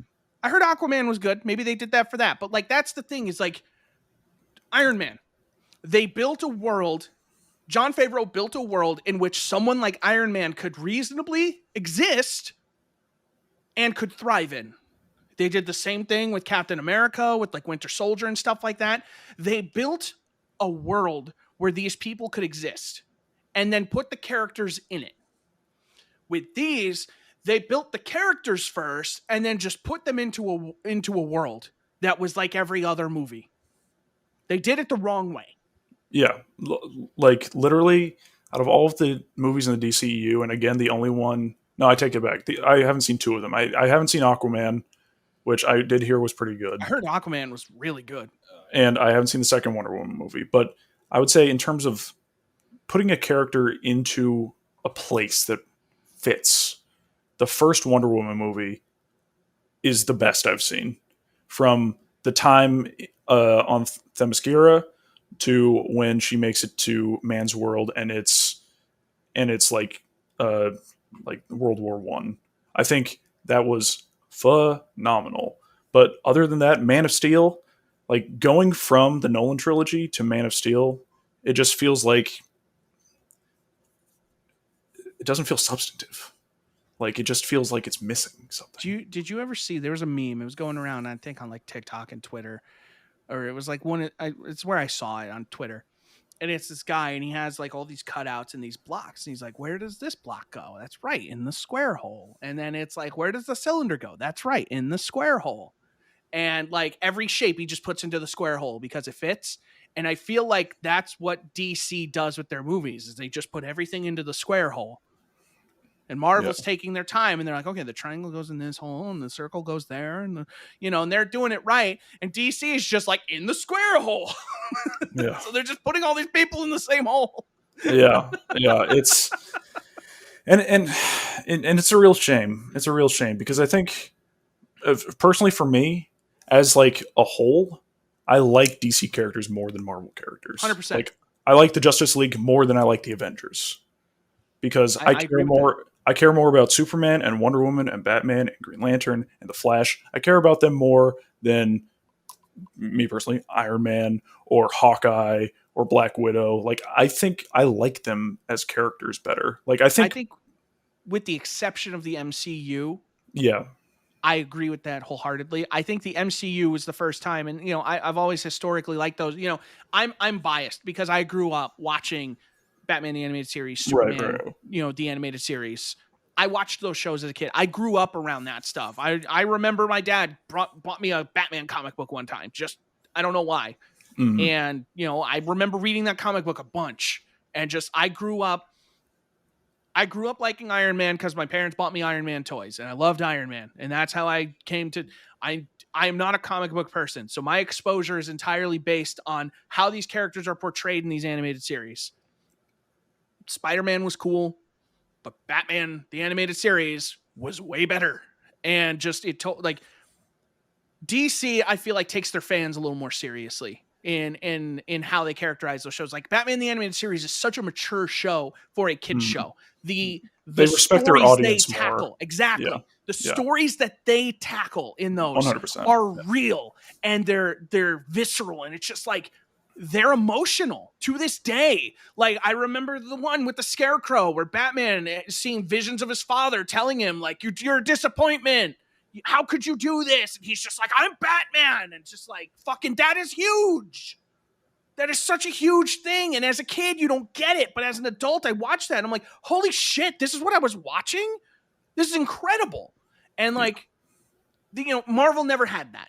They didn't have that on TV. So I grew up loving these characters. And as I got older, and DC did such a great job following their audience as they got older. As I got older, they made Justice League, which started talking about relationships. You got to see stuff like Jon Stewart and Hawkeye kind of fall in, or not Hawkeye, I'm sorry, Hawkgirl, kind of fall in love. And, you got to see those real life things. And it's like, hey, I can relate to this because this is the stuff I'm going through. And they always respected their audience and they followed their audience. Those shows always felt like they were meant for me, And so I just got attached to these characters on a level that I never got from Marvel until the MCU. And, when they led with Iron Man, remember, I'm not a comic book guy. I watched some Iron Man cartoons and stuff like that, but I knew I was a big fan of Iron Man. Of Marvel, I liked Iron Man. Anytime there was a game and I could play as Iron Man, I played as Iron Man. Because why wouldn't I want to be the decked out armored dude who shoots lasers and missiles and stuff? That's so cool. And so when they led with Iron Man and they did such a phenomenal job, I was hooked on the MCU. And I got all the payoff I could have asked for. And now I know a lot more about these characters. When Black Panther was announced, I was like, I know who that is. That's fucking awesome. Black Panther is so cool. And like, cause I started looking for these things, and that was their greatest success, but DC never did that with their movies, and DC stopped respecting their audience, and they stopped making stuff for me, So maybe that's a little bit why I want like an animated series to come back and stuff like that. I want DC to care about me again because I care so much about those characters. And Marvel clearly cares about their characters because they took the time to make sure they got the best possible act. I can't think of anyone better for any of those roles except maybe Mark Ruffalo. He's definitively the weakest of the Avengers in terms of their casting, I would say. Yeah. I can't think of anybody. Like, I think Jeremy Renner is great as Hawkeye. I think all the Guardians are great. Like, I can't think of another person that I would swap anybody out for that immediately comes to mind. But like with Mark Ruffalo, I'm like, you couldn't find someone? Yeah, the only other one that I would say is that I love Don Cheadle, but I think Terrence Howard was a better War Machine. He came off a little bit more as a military guy than Cheadle does. Yeah, I think Cheadle got the short end of the stick initially because the writing for Iron Man 2 wasn't as good. Yeah, also that. Yeah. So he kind of got put into like, that's the problem is like that movie was more of a comedy than it probably should have been, which is one of my gripes with Endgame is like, I think Endgame is too funny in a lot of places. And that kind of ruins the pacing for me because Endgame is like this really kind of stupid shock humor movie where it's like, oh, here's Hulk in a diner. Isn't that weird? And like, yeah, it's funny. And Ant-Man is like so damn stupid in those movies. And then like you watch Ant-Man and he's like really smart and he's got it together, but you watch him in these Avengers movies or like Civil War, and he's kind of like a bumbling, like he kind of accidentally falls into these great ideas, but like he seems in his movies like he's really got it together in a way that it doesn't show in those other movies. Like I like Ant-Man better in his solo stuff than I do in his like group Avengers stuff. Yeah, because he's never going to have the focus in the group stuff because he's not as important. So like his characterization comes from his solo movies. But even that though is the fact that like Ant-Man is like, in a show like Justice League, you have all these heroes and some of them never really have like an episode to shine. But whenever you got the chance to see someone new like Captain Atom or something, and he had an opportunity to do something, you're like, okay, here's a character I'm excited to learn about, Right. And then and like they did it and they would dedicate time to that character. And with the movies, they just don't. They're like, okay, here's a Cyborg, here's a Flash, here's these things. Just figure it out, put it all together in 2 hours, and we're done. Yeah, I will say, just as kind of like just an overall thoughts on everything we've been talking about. I didn't like the only Marvel character I cared about really before the MCU was Spider-Man, because I grew up. When I grew up, I was at the right age for that animated series, and I really liked the animated series on Fox. I have those games based on the animated series. I loved that show. Yeah. And that's why I always thought Kingpin was a Spider-Man villain, not a Daredevil villain. Yeah, me too. I didn't know that until much later in life because I was like, yo, Kingpin. And I'm like, why is he fighting Daredevil? That's fucking weird. The MCU did something special for myself, and I think for a lot of people, is that they introduced these characters and made people curious about them. Like, I've read so many Marvel comics now that I would never have read if it wasn't for the MCU. And I genuinely love a lot of those characters now. For DC, I think that they've had so many misfires in terms of their cinematic universe that I feel like I don't know what their path ahead looks like. And for me, it really hurt when they screwed over Superman, basically. Where originally Batman v Superman was supposed to be just a Man of Steel sequel, and then they decided to try to rush the connected universe, and all of that happened. Because Superman, for me, like I totally get the perception that he's an uninteresting character. Like I totally get that. I felt the same way about Captain America before going into the MCU. When I was growing up, like late middle school, high school, like I was I was super depressed to the point where there were times where I was almost suicidal. And what helped me was looking at Superman, because he was just this kid from Kansas who didn't fit in anywhere, who was just trying to find his way and just trying to do his best to help other people. And that's all I wanted to do. And he got me through a lot of dark times. And I think that his character is incredibly deep when it's put in the right hands. And I think he's been done wrong so many times now that it's really hard to bring him back to where he should be. And like, I totally get the angle about Batman being like, he's just a normal guy and he's dealing with all this stuff, which makes him more interesting in the context of the DC universe. Because the DC universe, kind of like I said, is made up of like the heroes are almost gods, and having this man be among them is really compelling. Who holds his own?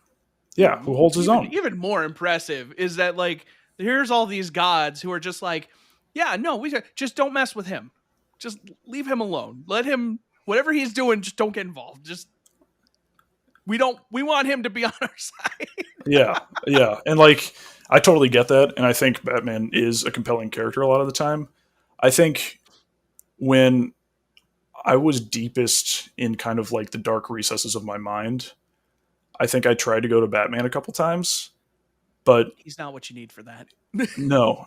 I mean, he fights through fear and darkness. And like, I've never really liked that all that much, to be perfectly honest, which is why Batman is firmly at the bottom of my DC Trinity. But yeah, I think DC and Warner Brothers have really, really screwed up any chances for probably the next like 10 or 15 years for a good DC cinematic universe to take place. And they've screwed over all of those characters. All of them. I think the thing for me is the worst thing they've done is like, it's like you said, like that Marvel cared, and DC just has not shown at all that they even care about their failures. Mm-hmm. Because if you acknowledged your failure, it would be very easy to just stop. This would be the perfect opportunity to stop and be like, hey, let's just restart this. Let's try this again and do it right this time. But the fact that they're trying to still power through this, and, you know, I think their only way out of this at this point is to do their own multiverse and pull Gal Gadot and, you know, Aquaman and put them somewhere else with like, you know, a new Batman and a new thing. And like, you know, they rushed to Darkseid, who is the biggest bad DC has, you know? Yeah. Darkseid is way badder than Thanos. And they had like, he's in the Snyder Cut, you know? And it's like, you did what, like 3 movies and then Darkseid? Like, unless you go like Brainiac or something and you make him really badass, like Darkseid is the DC villain. Yeah, it's you can't just rush to Darkseid. Look how it took Marvel 10 years to get to Thanos. Yeah, because you have like you said, you have Brainiac, you have maybe Apocalypse. You already screwed up Lex Luthor. Is Marvel. That's X-Men. Oh no, I'm thinking of hold on, Warworld. Oh yeah, DC. That Apocalypse. That fucking guy. Oh yeah, I think isn't there the guy in charge of Warworld? Mongol. That's who it is. Mongol is good. Yeah. Mongol is who I would do for like a first movie, you know? And that's the perfect scenario to bring Superman into, because they did it great in Justice League. You have him capture Superman, or the other time when he came back and he had like that Black Lotus plant thing that like that was one of the best episodes when he has that flower on him and he's raising a family on Krypton and he has to tell his son, I don't think you're real. And his son is like, I'm scared, Dad, you're scaring me. And he's like, I have to go. And he's just so mad at Mongol. And he's just like, do you have any idea what I had to give up for this? What you did to me? And then like when they, oh God. And then when they did it to Batman too. And like you see Batman's dad beating up like Joe Chill or whatever the fuck. And then Diana's ripping it off and he watches his parents die again. And it's just, that's such a good episode.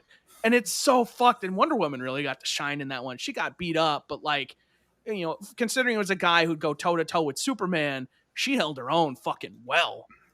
Yeah. And again, like, and obviously like that ended up with Superman, like punching Mongol. But like, again, that's an example of like how you do a Superman story is you focus on his humanity and trying to fit in and then taking it away from him. Like, I was going to say, it didn't even necessarily end up with Superman punching Mongol. Superman was losing the fight because he was just so out of it. Because, like, he looked up and he saw the statue of his parents and was just, like, he stopped. And then it was Wonder Woman who really saved the day. But, like, that's a perfect Superman story. Or another good one. When everyone thinks he's dead and he really gets sent to the future with Vandal Savage and has to figure out how to get back. It's another great one. They took away his powers and they made Superman a person. And, like, it was just such a good story of Superman. And that's the thing. It's the animated world has done such a good job of that. And the comics have done such a good job of that. And not once have the movies looked at that and been like, we could do that.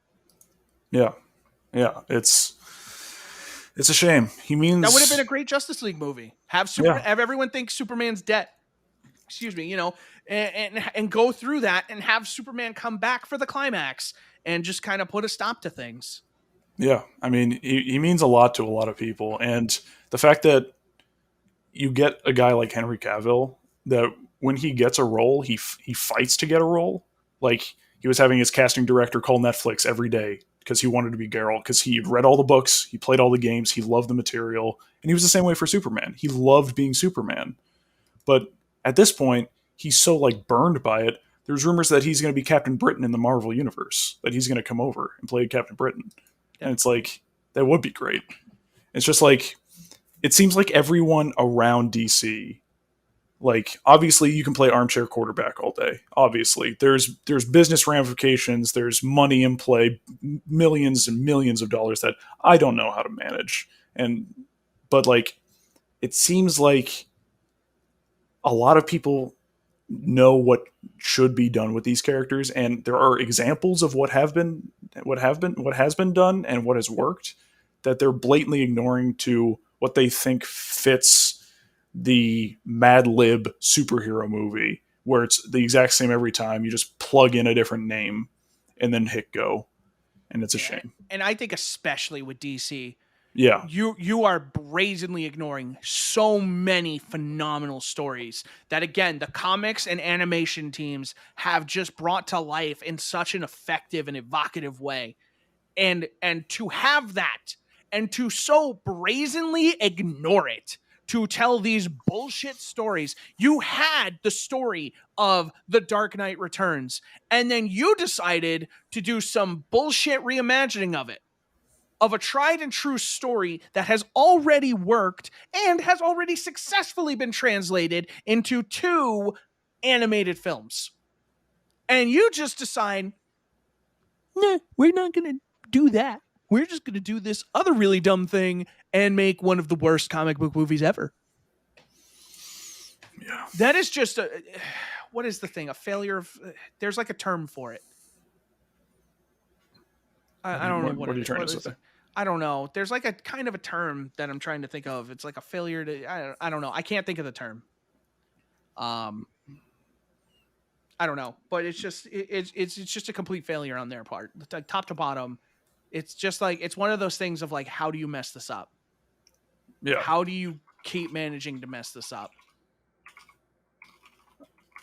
how has no one at DC, and then now they're owned by AT&T, and AT&T wants to get rid of the comic division, and it's just like, I think the problem is just management.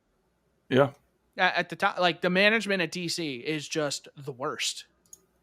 Yeah. And like they need to stop. Whatever they're doing isn't working, and somebody keeps wanting them to make more movies and stuff, and it's like, you just need to stop.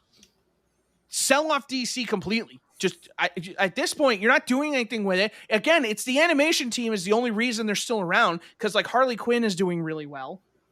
And the movies they keep making are doing really well, and people are buying them and watching them. Why don't you just let some of those people take over for at least the writing? Yeah, I mean, let Bruce Timm write a fucking Batman movie.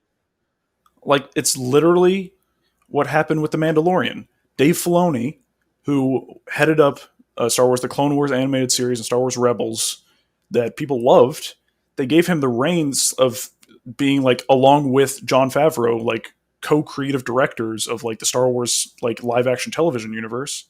Everyone loves The Mandalorian because he knows what he's doing. Like, it's been in a different medium, but he knows how to tell great stories. Yeah, and that's the thing. I'm not saying like have Bruce Timm and Paul Dini direct a movie, but just look at Arkham Asylum. Talking about a video game. They were involved in that game. They co-wrote that game, and wow, one of the best comic book games ever made. Yeah.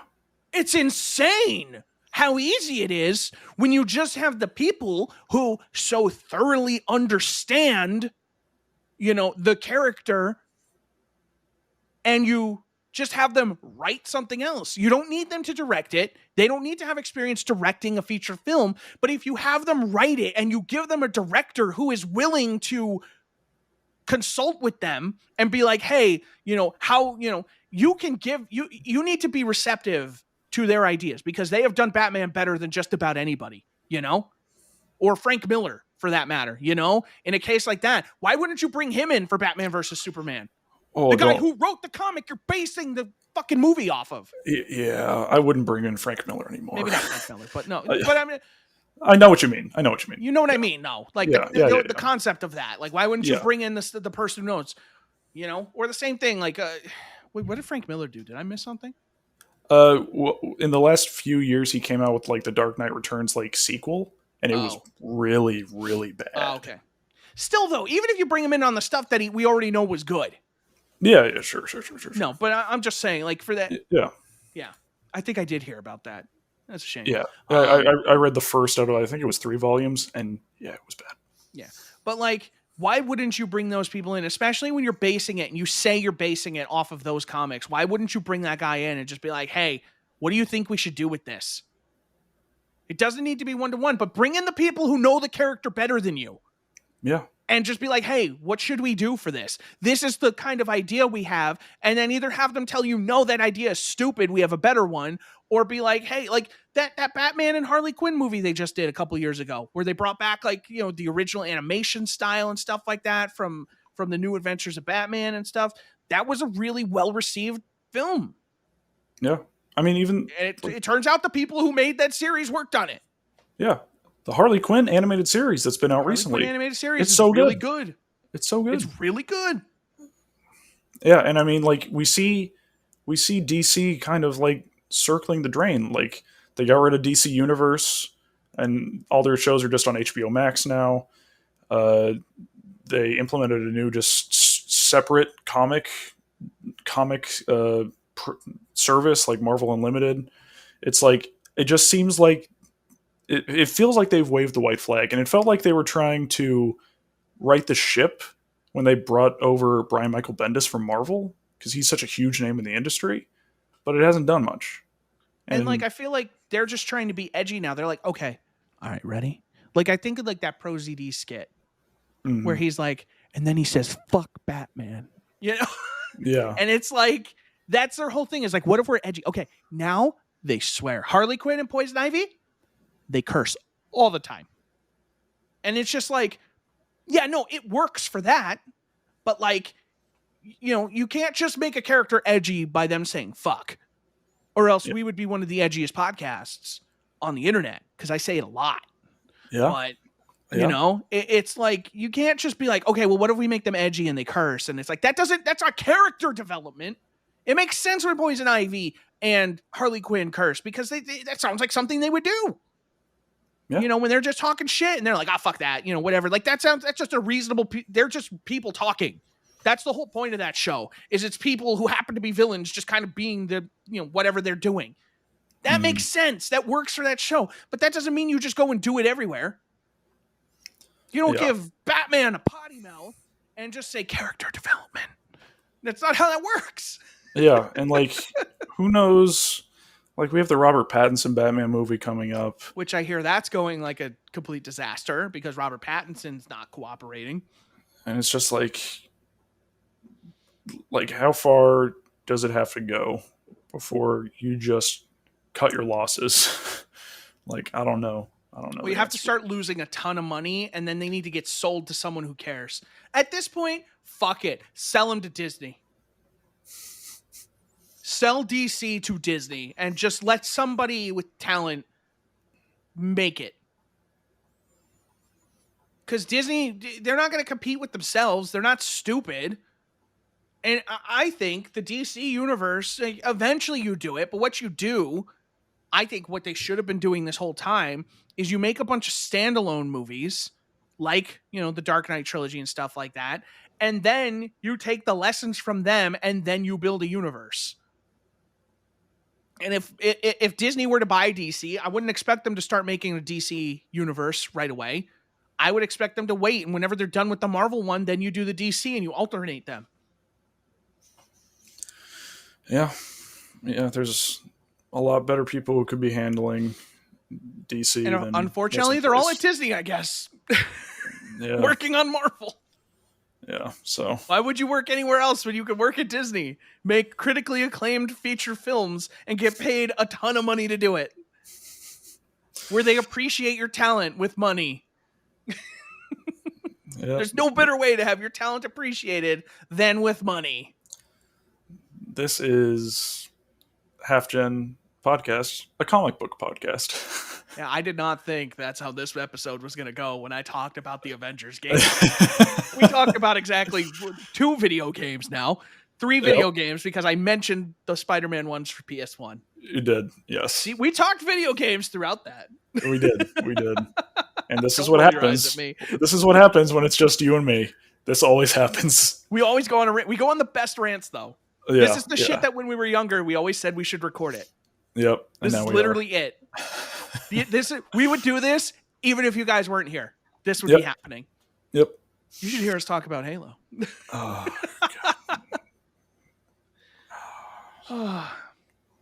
So yeah, you want to talk about games now? Have you played anything, or I've been playing. To talk about more stuff.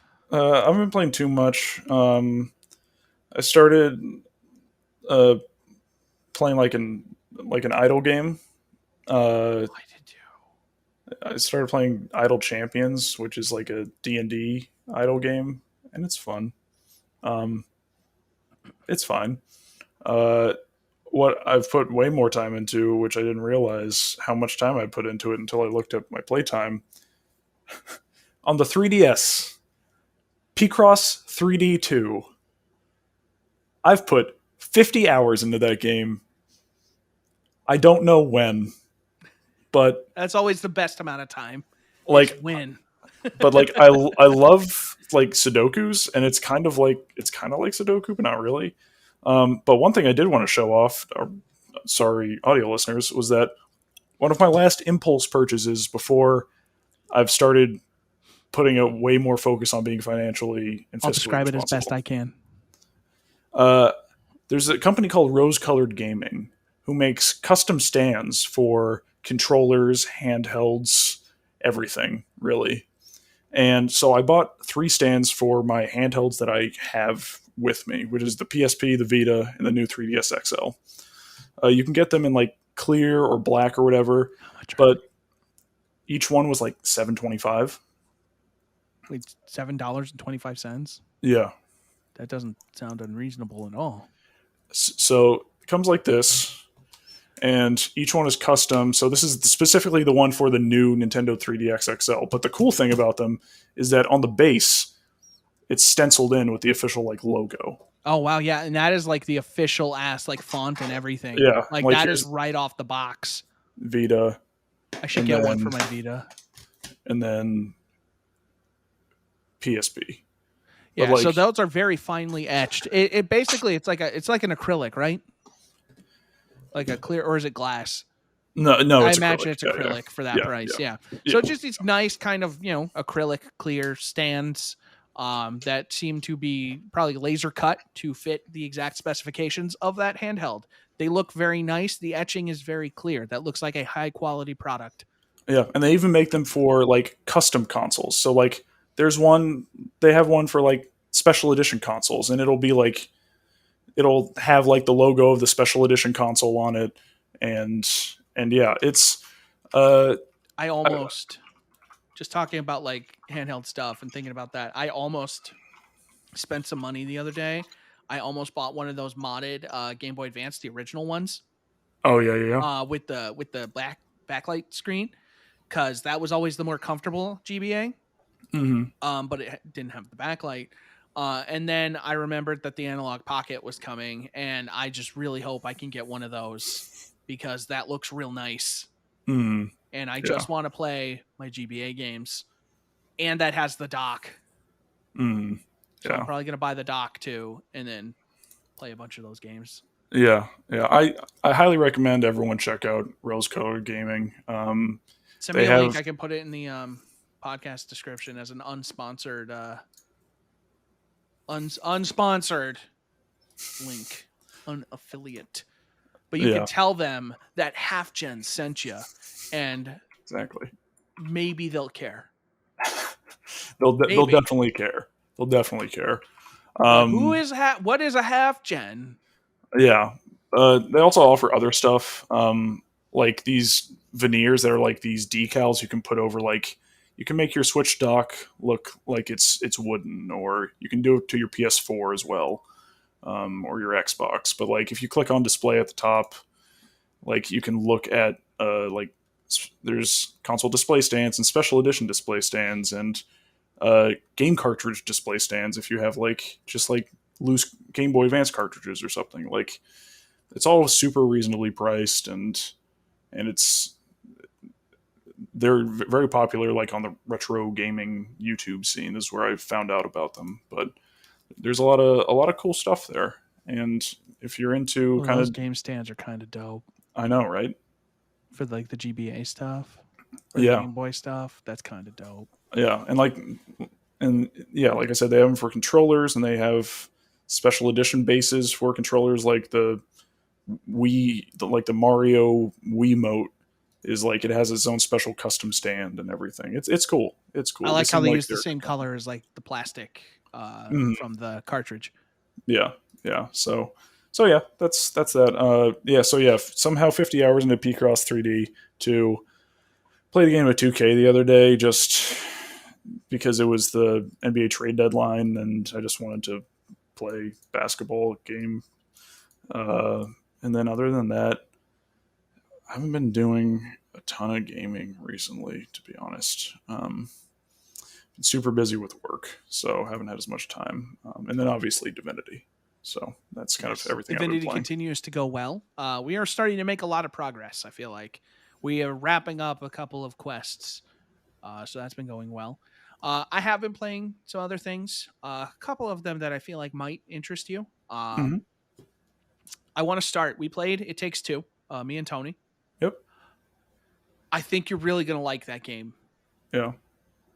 There are a lot of Easter eggs related to some of Hazelight's other work. I'll leave it at that. One of them was especially funny, and you will really enjoy having the context of played a previous game of theirs. But fair. I heard about the Game Awards Easter egg. Yeah, no, there's another Easter egg that they don't talk about that when I saw it, I didn't realize what was happening until I started messing with it. And then once I realized what it was, I was like, holy shit, this is fucking awesome. And then there's an Easter egg within that Easter egg. Oh, God. And it's so good. There's Call 2 Christopher layers Nolan. deep. There's 2 layers deep of Easter egg. Yo, Inception. That's another film that's just okay. Overrated. I really like Inception. I like it. I like the spectacle of Inception, but like if you take the time to really pay attention to what's happening, Inception's like just an okay movie. That's fair. Like okay, draw this maze. All right, now you can just make a fucking dream world, I guess. Draw me a maze you can't solve in a minute. All right, fuck. Try MVP. for 10 seconds. All right, you're hired. Now make a dream. Totally down. Listen, the difference is I can still enjoy Inception. I watched The Dark Knight, and all I can be like is, how do you people like this so much? But maybe that's a me thing. Who knows? But yeah, that game does a lot of really weird, like that game is a lot crazier than the trailers probably lead you to believe. I really like The Way Out, and so far I think this game is immediately better than that game. Nice. Just in pretty much all regards. It's real good. I think you will enjoy it a lot, and we should play it. Yeah. I've been playing. Have you heard much about Loop Hero? I've seen it everywhere, but I haven't played it. I don't know a ton about it. I have been playing Loop Hero. Okay. Last week I was really high on it. I played it again, and I kind of just feel like I'm in a little bit of a rut with the game where it's like I can't really beat the boss, but I don't really know what to do to make myself be able to beat the boss. So I'm just getting like a lot of resources. That game continues to like be really interesting and like way more strategic than I was expecting. And I like that game a lot. But there's something I'm clearly missing about it. But I keep going back to it. I keep playing it like once or twice a week, and I go in and I spend a lot of time with it when I do. You might like Loop Hero. You might like that. What the hell have I have. I mean, Destiny continues to be really exciting this season. I've done 2 Grandmasters this season. Last weekend, I got, or like this past weekend, Monday, the last day of trials for the week, I got 2 flawless cards back to back, which was really nice. I played really well on those, got a really good gun. So I am enjoying almost all facets of Destiny at the moment in a way that I didn't enjoy even during Beyond Light. So a lot of credit to Bungie. Season of the Chosen is probably the most fun I've had with this game since launch Forsaken. Nice. And I am highly optimistic for what they're doing next. If they can match or come close to what they did with this season, I am very optimistic for the future of Destiny. Like, holy shit, I have not had this much fun. And the thing is, I'm also not playing as much of it. And, you know, that's its own thing. Because there's a lot of other stuff I have been, you know, playing and dabbling with. Next week, I should have a ton to talk about. I bought 4 new games today, even though I haven't finished all the others. I bought Evil Geniuses 2. I had already purchased it, but it comes out tonight at midnight. Outriders, which I decided ultimately to pull the trigger on. I bought it on PC, even though it's going to be on Xbox, and even though I don't hate my Series S, I'm just going to play it more on PC. I bought Monster Hunter Rise, and I bought that other game, Genosa. Yeah. I don't know how to pronounce it, but yeah. So I bought that too as well. I want to start that. So I want to stream that. I think that's going to be a ton of fun. So I bought that. So my Switch is about to get a lot more use. I still have Bravely Default 2, which I'm kind of playing on and off. I'm enjoying it so far for what it's worth. Nice. It's scratching that old school JRPG itch that I didn't know I needed scratched. So that's been good. I'm trying to think if I've been playing anything else. I know there was like a couple games. Oh, I bought it. It was on sale. What the Golf? Yeah. I've heard really good things about that. I bought that. It's a pretty charming game. Yeah, that's what I've heard. It kind of shows you its gimmick really early, and it's a gimmick I think I can kind of get behind. And it's not a game I'm going to sit here and play like to completion right away, but it's like if I'm bored, play some What the Golf, you know? That's fair. There There was one. Yes, last week. I remember the other game I wanted to talk to you about. I played Maquette. Oh yeah, PS yeah. Plus game. Yeah, Played that. I have not played that yet. I have it downloaded. So I was going to play it. And it was going to be one of those games that I was like, I'm going to play it for like a half an hour to an hour and then kind of put it away and then hopefully come back to, but probably not. And then TJ got on Discord and we were going to play something else. And I streamed it on Discord and I showed him, I was like, yeah, so here's this game. It's kind of cool. And so TJ starts helping me solve some of the puzzles. We ended up playing the whole fucking game together.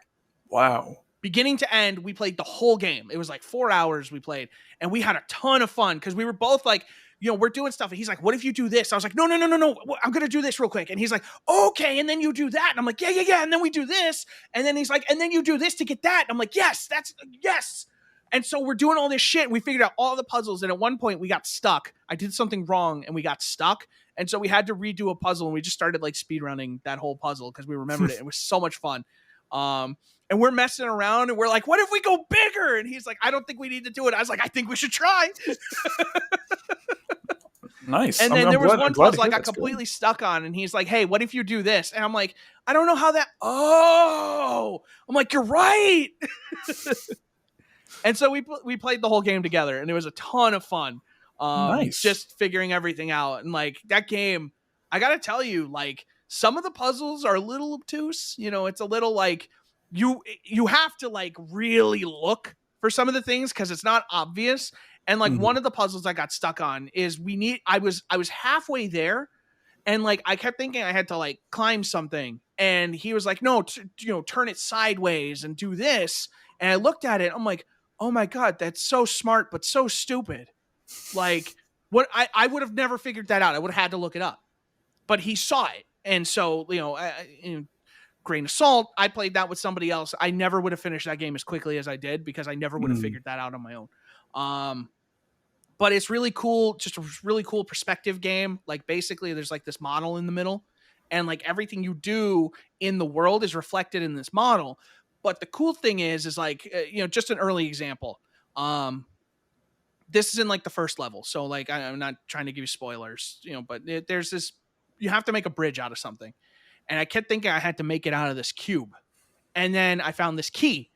And the thing is, you can pick up the key in like the world where it's big and then drop the bigger key on the model, which makes it a huge key in the world, which I then proceeded to move, or in the model, I moved that key to make the bridge, which was now giant in like the scale world. And so that was like a really cool thing. And so that's a lot of what that game is kind of figuring out, okay, do I need to be big or small? And do objects need to be big or small? And then I need to make objects bigger or smaller by properly using this model. No, that's cool. It is really cool. And I had a ton of fun. Like I'm saying like that'd be a great game. Like you and Allie sit down and just be like, hey, I'll play it. But just like I would not have had as much fun with that game had I not played it with TJ. Nice. Is just kind of where I'm at. Like that was a fun, just sit down together and solve this game.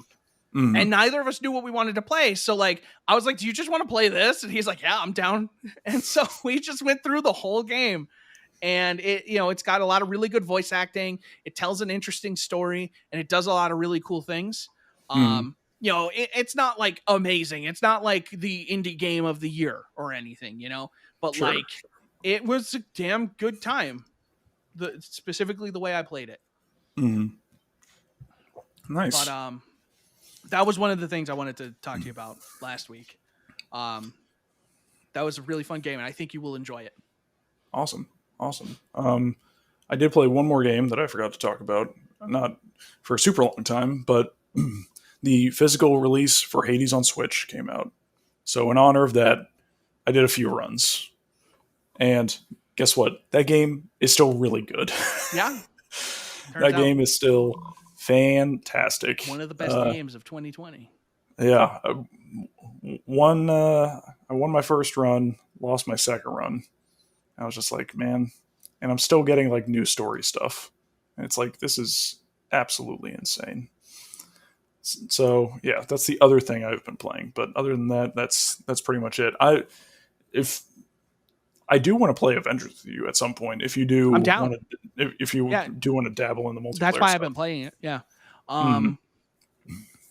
But on the topic of the best games of 2020, I pulled this. The BAFTAs happened last week. Yes. Do you have the list of winners? I saw a I couple of have them. the list of winners. Let's go. And let's just say that a game that Ross was just talking about appears frequently on the list for the BAFTAs. It does. I don't remember what EE Game of the Year is. EE Game of the Year? Yeah. It just says EE. So it's got to be short for something. EE Game of the Year. Yeah, BAFTAs. Last of Us Part 2 won it.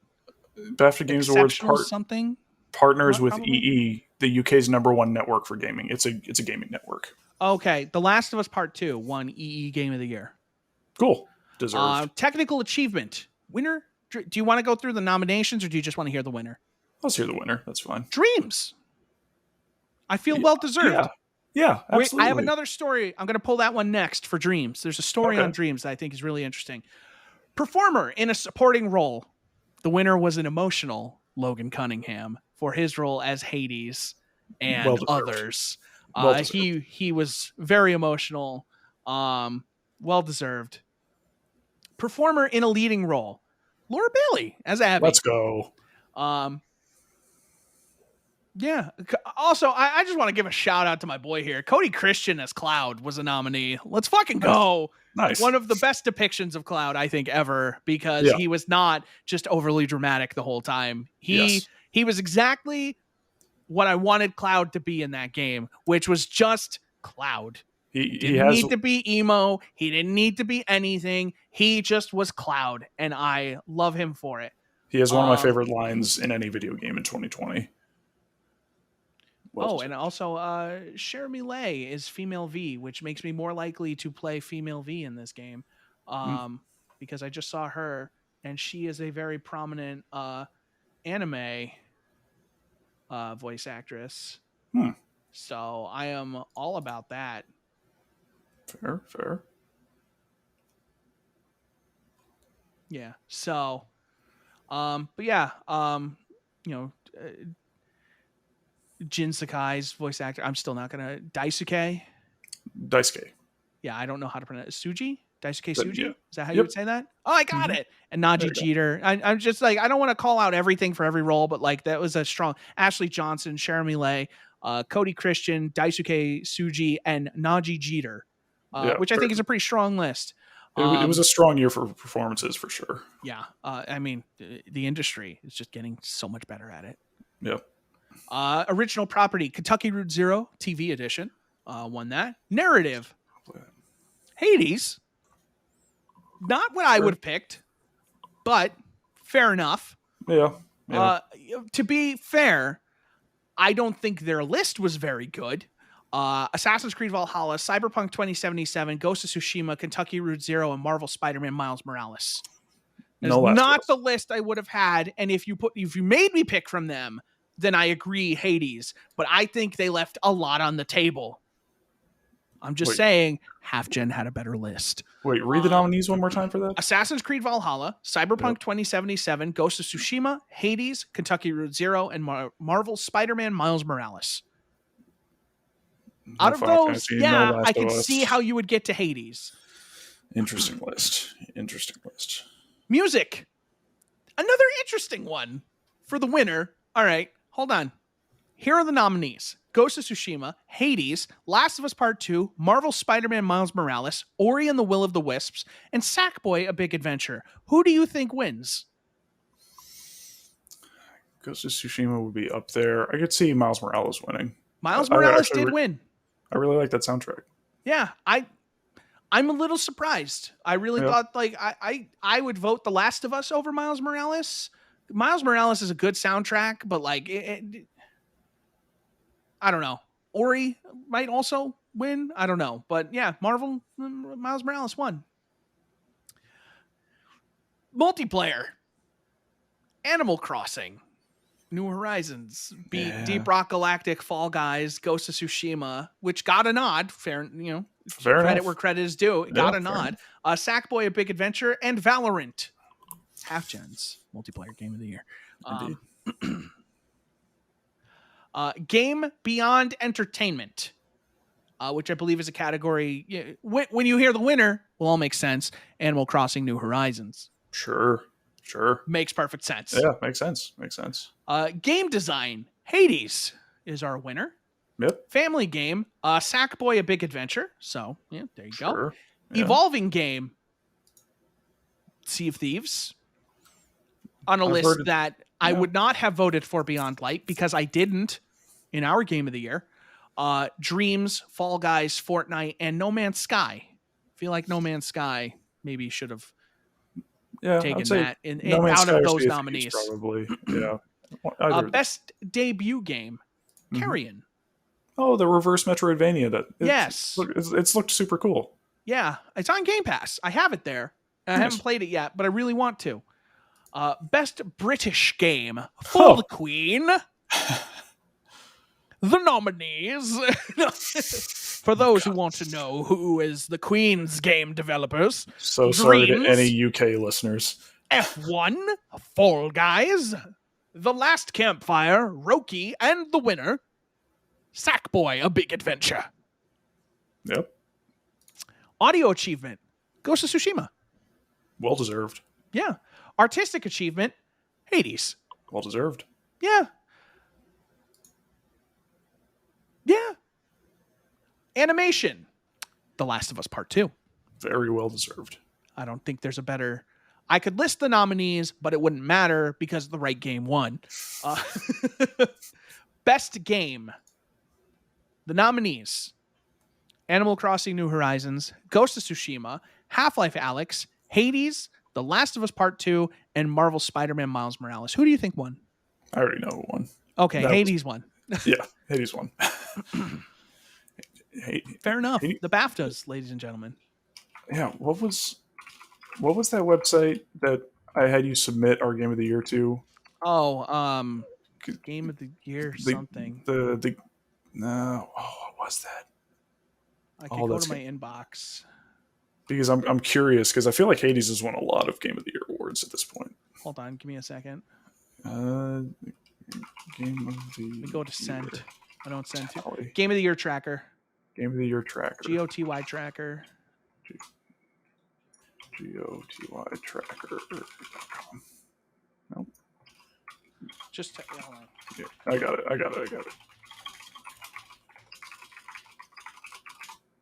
GameAwards.net. Yep, there it is. I'm going to bookmark this. In HalfGen links.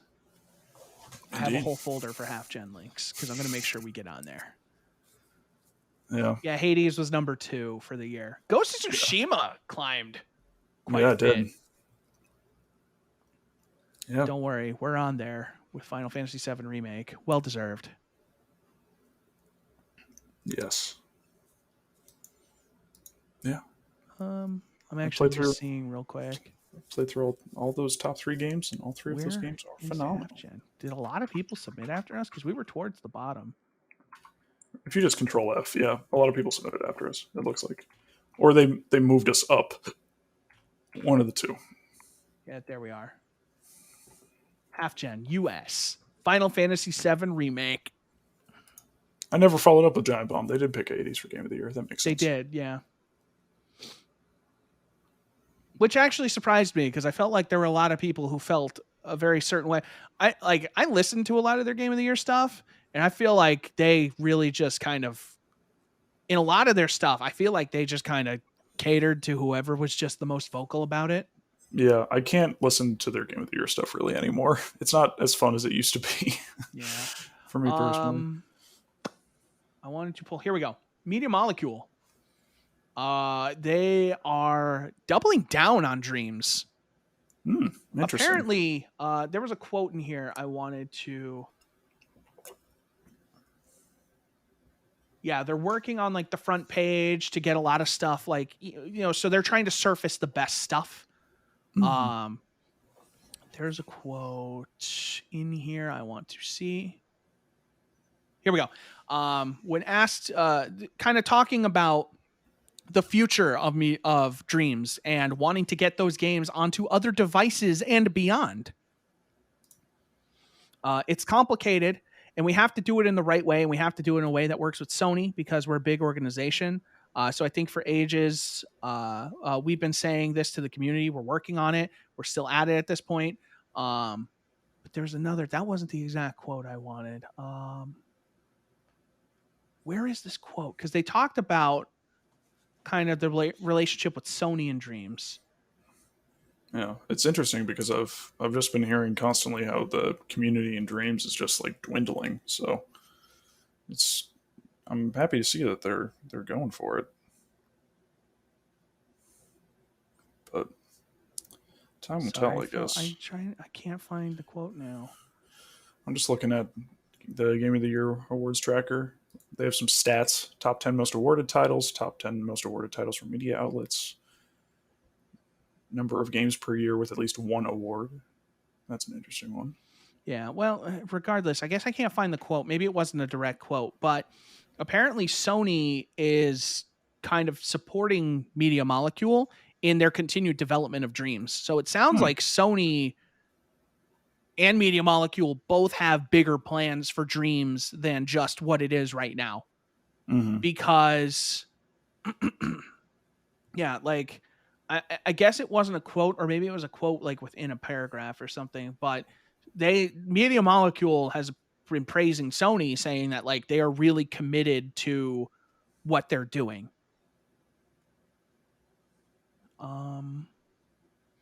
I really wish I could find it because I read that and that's what made me kind of pull this.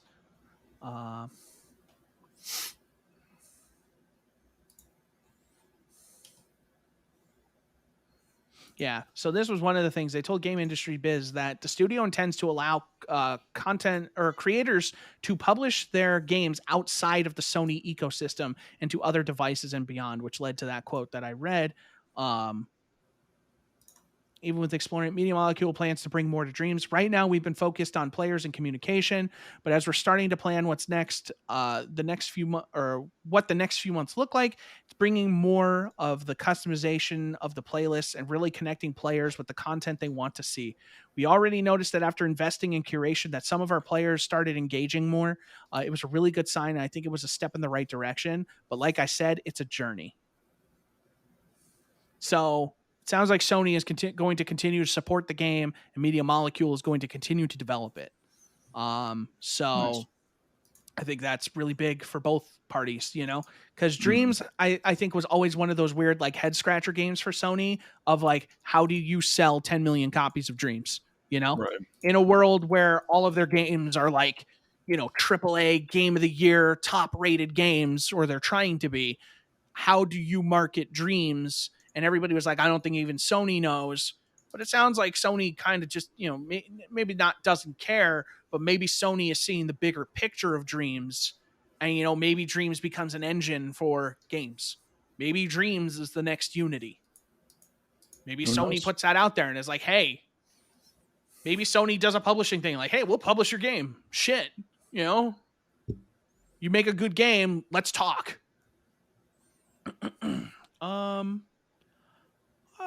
Let's keep it on Sony real quick.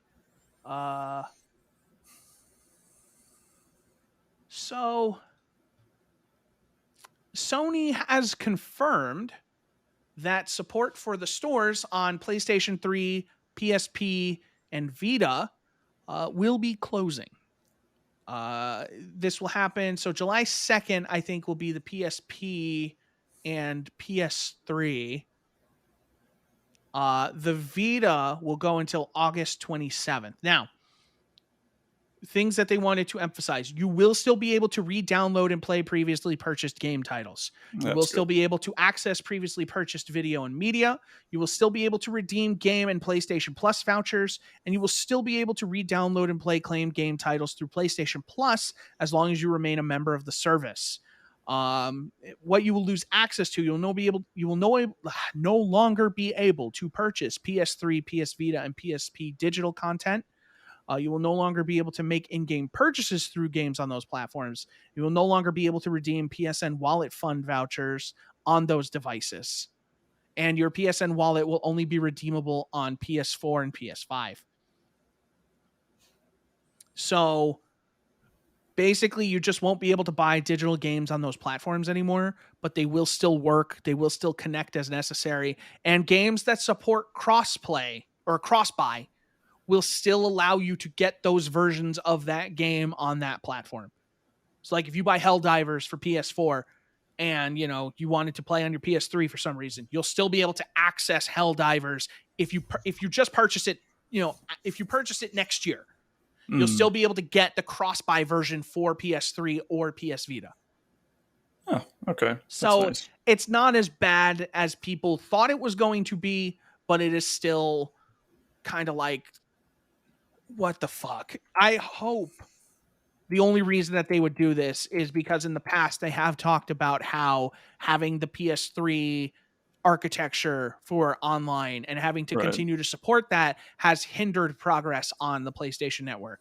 I would hope that maybe this is Sony's way of being like, hey, once we no longer have to support that older stuff, we can make a better network. So I expect to see results. Yeah, it's, I get the PS3 and the PSP. I'm kind of bummed out that the Vita is included on that. Well, they don't care about the Vita. I know they don't, but still. Two other PlayStation stories before we wrap this up. We'll wrap up the PlayStation version or portion. Ratchet & Clank 2016 is getting a 60 FPS update on PS5 in April. So apparently it's going to be very soon in April, according to them. But they're going to do 4K 60 on PS5, which makes one of the best Ratchet & Clank games in years even better because now it will be in 60 FPS.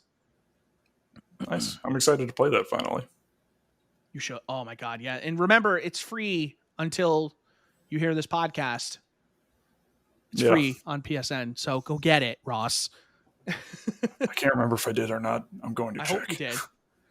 I mean, if not, you'll be able to get it for cheap, but I don't think I redeemed it, but I think I got it at some point, like on PlayStation Plus, and my sister has a disc if I need it anyway. Ross, you'll be excited for this one. The first batch of PSVR 2 games have been announced. Ooh. Yeah, so there's a game, Lo-Fi, which has confirmed that they will be coming to PlayStation VR 2. Because you can wish list it on Steam. So they said Lo-Fi #VR coming to #PS5 #PSVR 2. So they have confirmed that game is coming. Also, the game Pavlov is coming to PSVR 2. They just got accepted into the partner program for PlayStation, apparently like last week. And somebody asked if it was coming to just regular PSVR, and they said they confirmed to someone PSVR 2, PSVR 1 does not have the fidelity for Pavlov. So that's 2 games confirmed for PSVR 2 so far. Nice. That first game, was it called? Yeah, Lo-Fi. It looked like it was like some weird like cop game. So it's like a first-person shootery kind of game, but it has like a cyberpunky setting. There's a lot of like robots around. You can shove them and stuff, which look kind of neat. And the robots were like, hey. There's a big boxy robot, and it was just like, whoa. It looked interesting. I watched the trailer for it, and it looked pretty cool. It's coming to Steam first, I believe. But will eventually be coming to PSVR 2. Man, I just want to see what the headset is, what the headset looks like. We know what the controllers look like, but I just hope it's as comfortable as the PSVR. PSVR headset is the most comfortable headset. Yes. That's just facts. Yeah. Speaking of Cyberpunk, I guess. Excuse me. CD Projekt Red has acquired Digital Scapes, who contributed for work on Dying Light. And apparently they've been working closely with CD Projekt Red since 2018. So they were kind of a support studio. It was formed in 2012 by industry veterans from the likes of BioWare and Radical Entertainment and Relic, and employs around a dozen experienced game makers.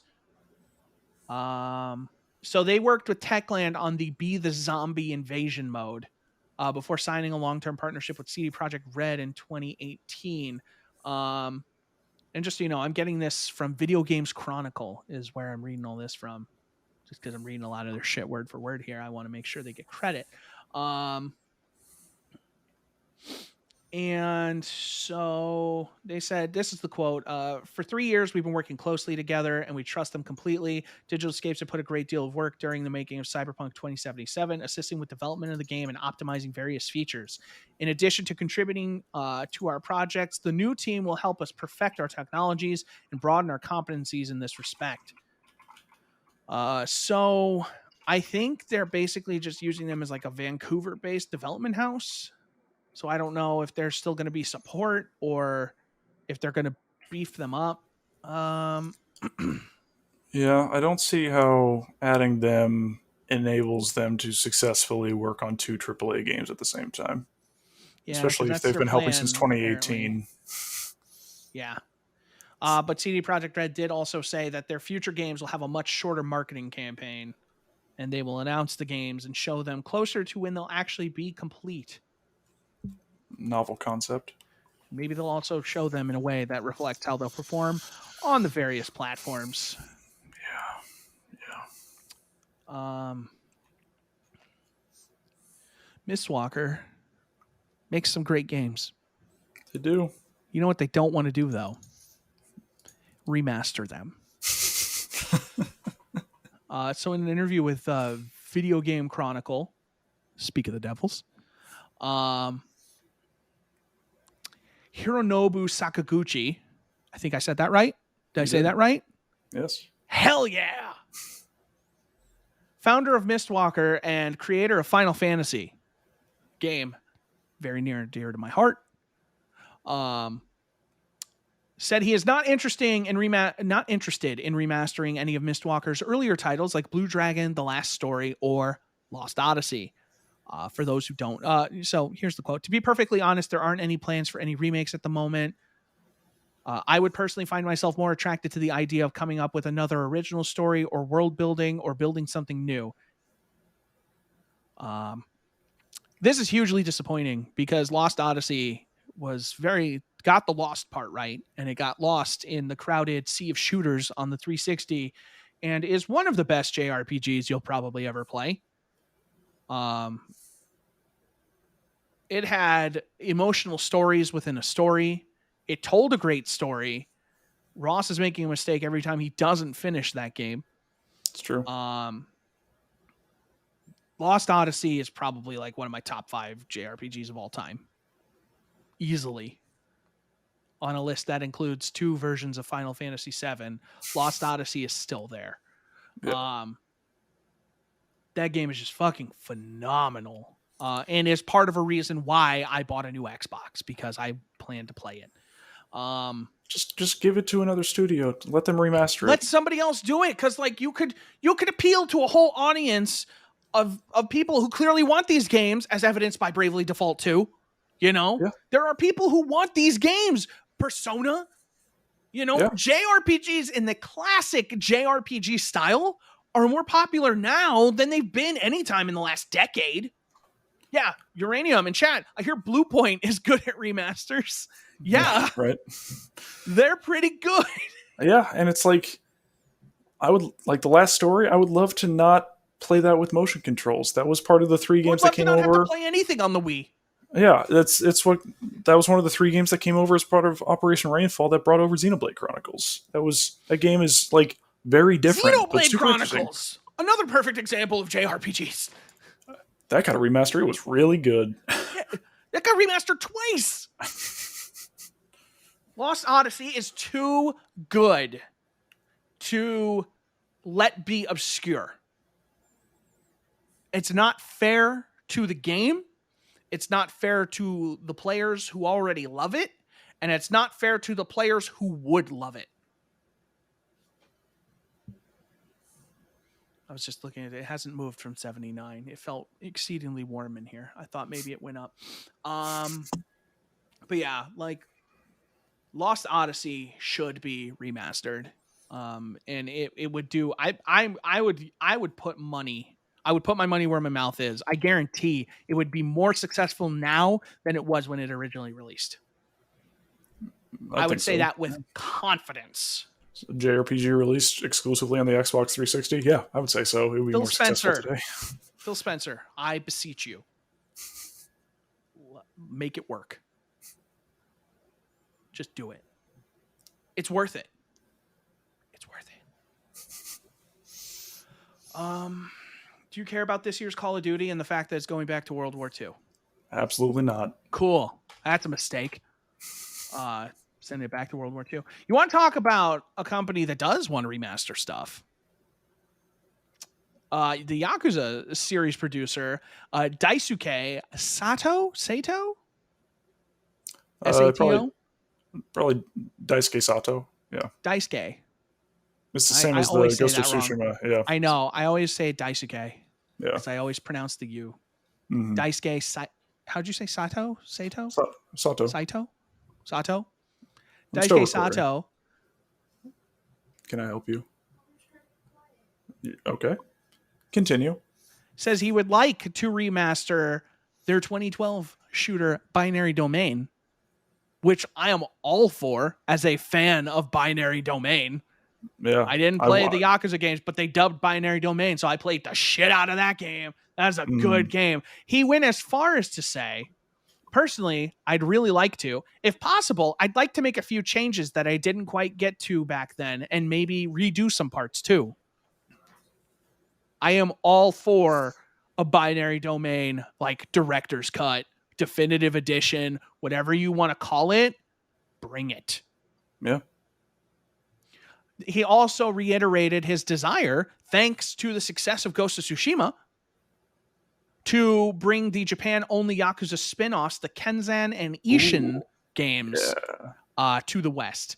Even long before Ghost of Tsushima, I did want to release samurai games like Kenzan and Ishin in the West. Unfortunately, after Yakuza 0, we were very busy remastering the numbering Yakuza titles for the PS4, so we missed the opportunity to work on some of those older games. However, if anything, Ghost of Tsushima has helped Western gamers become more interested in samurai. So I should think of it as now. So I should think of it as now is a more opportune time to release these titles. My apologies. That was my inability to read.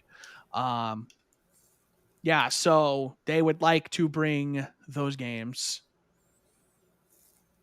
Also, he talked about Like a Dragon and was asked if the developer plans to release more explore more genres in the future. He said, I think for the most part, we'll keep to the genre that we're good at.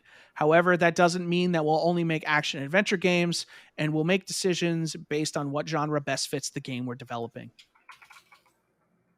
That's exciting. I'm glad that they're more open-minded. And they want to, and they want to, yeah, right. And they want to bring those over because those games seem super cool. So they don't take place in modern day. They take place they're feudal Japan. Yeah, but like a lot of the like mainstay like characters, like the actors' faces are still there. Yep. So it's like they're technically different characters, but it's like it's Yakuza with swords. Yeah, and only swords. It's cool. It's cool. That's awesome. Yeah. Good to hear. We'll get to that in a second, Uranium. I am very excited if they ever get the chance to do more with Binary Domain, though, because that game is a cult classic, and I thoroughly enjoy it. But yes, to Uranium's point, Ross, I don't know if you heard about this, but they are making a Ghost of Tsushima movie. Great. With the director of John Wick.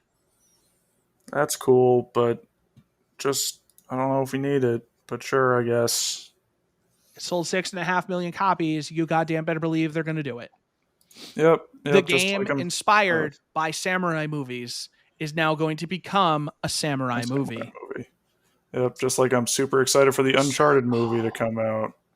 Apparently Tom Holland regrets doing that movie because he didn't like doing it, I guess. He didn't like the way he acted. He said he kept trying to like pose heroically and stuff. Yeah, they should get the guy who played Jin Sakai to play him. Yeah, he's done live action acting. They should just have him do it. They should. But yeah, so Sucker Punch Productions will also serve as the executive producers on the movie, though.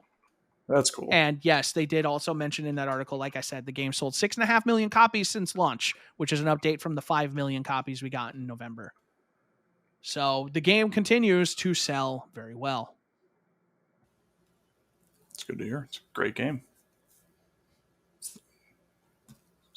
Third most game of the year awards from last year. Yeah.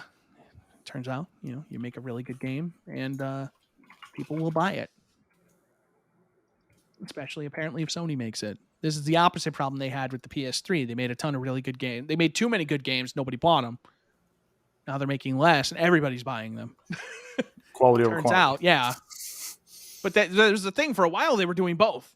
Yeah. There was that one year, like 2010, when they had the PSN outage and every month they had another game coming out and every game included a demo for the next game. And they were just leapfrogging them. And it was just too much. And I remember because I bought SOCOM 4 and then the network went down and I never really played SOCOM 4 because why would you play it at that point? Yeah. Man, crazy times. Remember when the network was down for like 6 months? That was crazy. It was crazy. And it just never came back. It just wouldn't come back. Yeah. Every day just wouldn't be there. It's so crazy. Imagine if that happened now. It's unbelievable. Imagine if Xbox Network went down for 3 months, 4 months. I can't. What I can't the fuck? imagine Imagine if Steam was down. Yeah. Valve was like, hey, something happened. We'll let you know. Yep. What the fuck? Did you hear anything that would be a good title? Probably, hold on. I think. We could call it the HalfGen cut.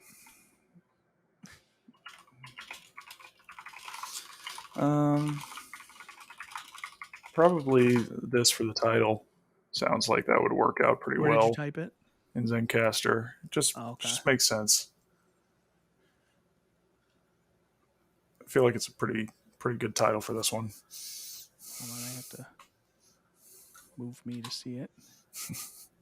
Nah, that's too long. I want to keep them concise. DCY.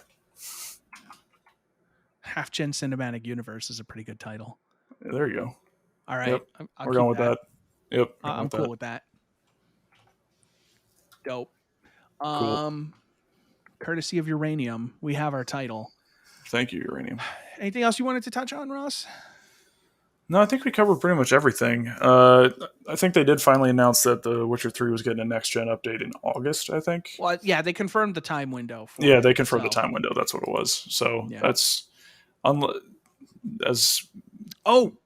yes, sure. I didn't pull them because I wasn't sure if you were going to. Games with Gold and PlayStation Plus got announced. Ooh, okay. Let me bring them PlayStation up. Plus has one of our favorites, Ross. Why don't you go over PlayStation Plus? Huh? Why don't you go over PlayStation Plus while I bring up? Let me pull it up again real quick then. Where the hell is it? Because like I said, I didn't pull it. Okay. Then I got it. Okay. Let's see. We got April PlayStation Plus games. We have Oddworld Soulstorm. The game we never want to see again and just have it come out. It's finally doing so. HalfGens, don't show me this game again or else game of the year. Yep. That and Deathloop is quickly approaching it. And then along with Oddworld Soulstorm, Days Gone, one of Chris's favorite games, and has a PS5 update as well. Yeah. Should have been a game of the year in 2019, but we chose Fire Emblem. Not you a put wrong more time answer, in Fire Emblem. Yeah. And Zombie Army 4 Dead War for PS4. So those three, and then for games with gold, it's a pretty good list for PlayStation Plus. I gotta say, that's a pretty good one. Pretty good list. It's not like the last couple months they had some really like holy shit, but like that's still a good one. I mean, Days Gone. Yeah. Enough said. Games with gold, we have Vikings, Wolves of Midgard. That's an okay at best game. I played it. Okay at best. Fair enough. It's available. Like Diablo, but not as good. It's available all month, the entire month of April. Then we have Truck Racing Championship, which is available from April 16th to May 15th. We have everyone's favorite jetpack game, Dark Void, for 360, available in the first half of April. That Vikings game might be slightly better than Dark Void. Having played Dark Void to completion and not playing that Vikings game to completion, that Vikings game is probably better than Dark Void, but only by a little bit. And that's not saying much for Dark Void. Yeah. And then for the second half of April, oh shit! Wait, the other 360 game is Hardcore Uprising, and yes, Days Gone is already available in the PlayStation Collection for PS5. Yeah, so there's only 2 games available for PS Plus this month. One is that PS4. zombie-only game for PS4. Yeah. So yeah, technically, if you just have a PS4, PS4 does not have the PlayStation Collection, so Days Gone is more relevant there. If you have a PS5, you've already been playing Days Gone. Yeah. So. Or you should. So yeah, that's that. Thanks for joining us. I just know that you like doing that, so I wanted to save it for you. I do. I also like how for games with gold, they always tell you the value. Games with gold with $129.96 in value and 3,200 in gamer score. Well, they know their audience. Oh yeah, they do. So well played. Get some achievements. Yep. But yeah, I think that's it for this week. Thanks for sticking through all the Marvel and DC talk. Chris and Ross go on a rant again. Anytime it's just us, it's going to happen. So expect it. HalfGen tangents. They always happen. It's true. Thanks for listening, everybody. Be sure to keep up with the site. I'm going to try and have some stuff going up hopefully this week. I have a couple things I'm trying to write. Probably a final say from Cat, stuff like that. We got approval for the rant from Russell. So I feel vindicated. I don't know about you, but I feel good. Yeah, that's fair. That's fair. Yep. Thanks for listening, and we will catch you on the next one. Take it easy. Bye-bye. See ya.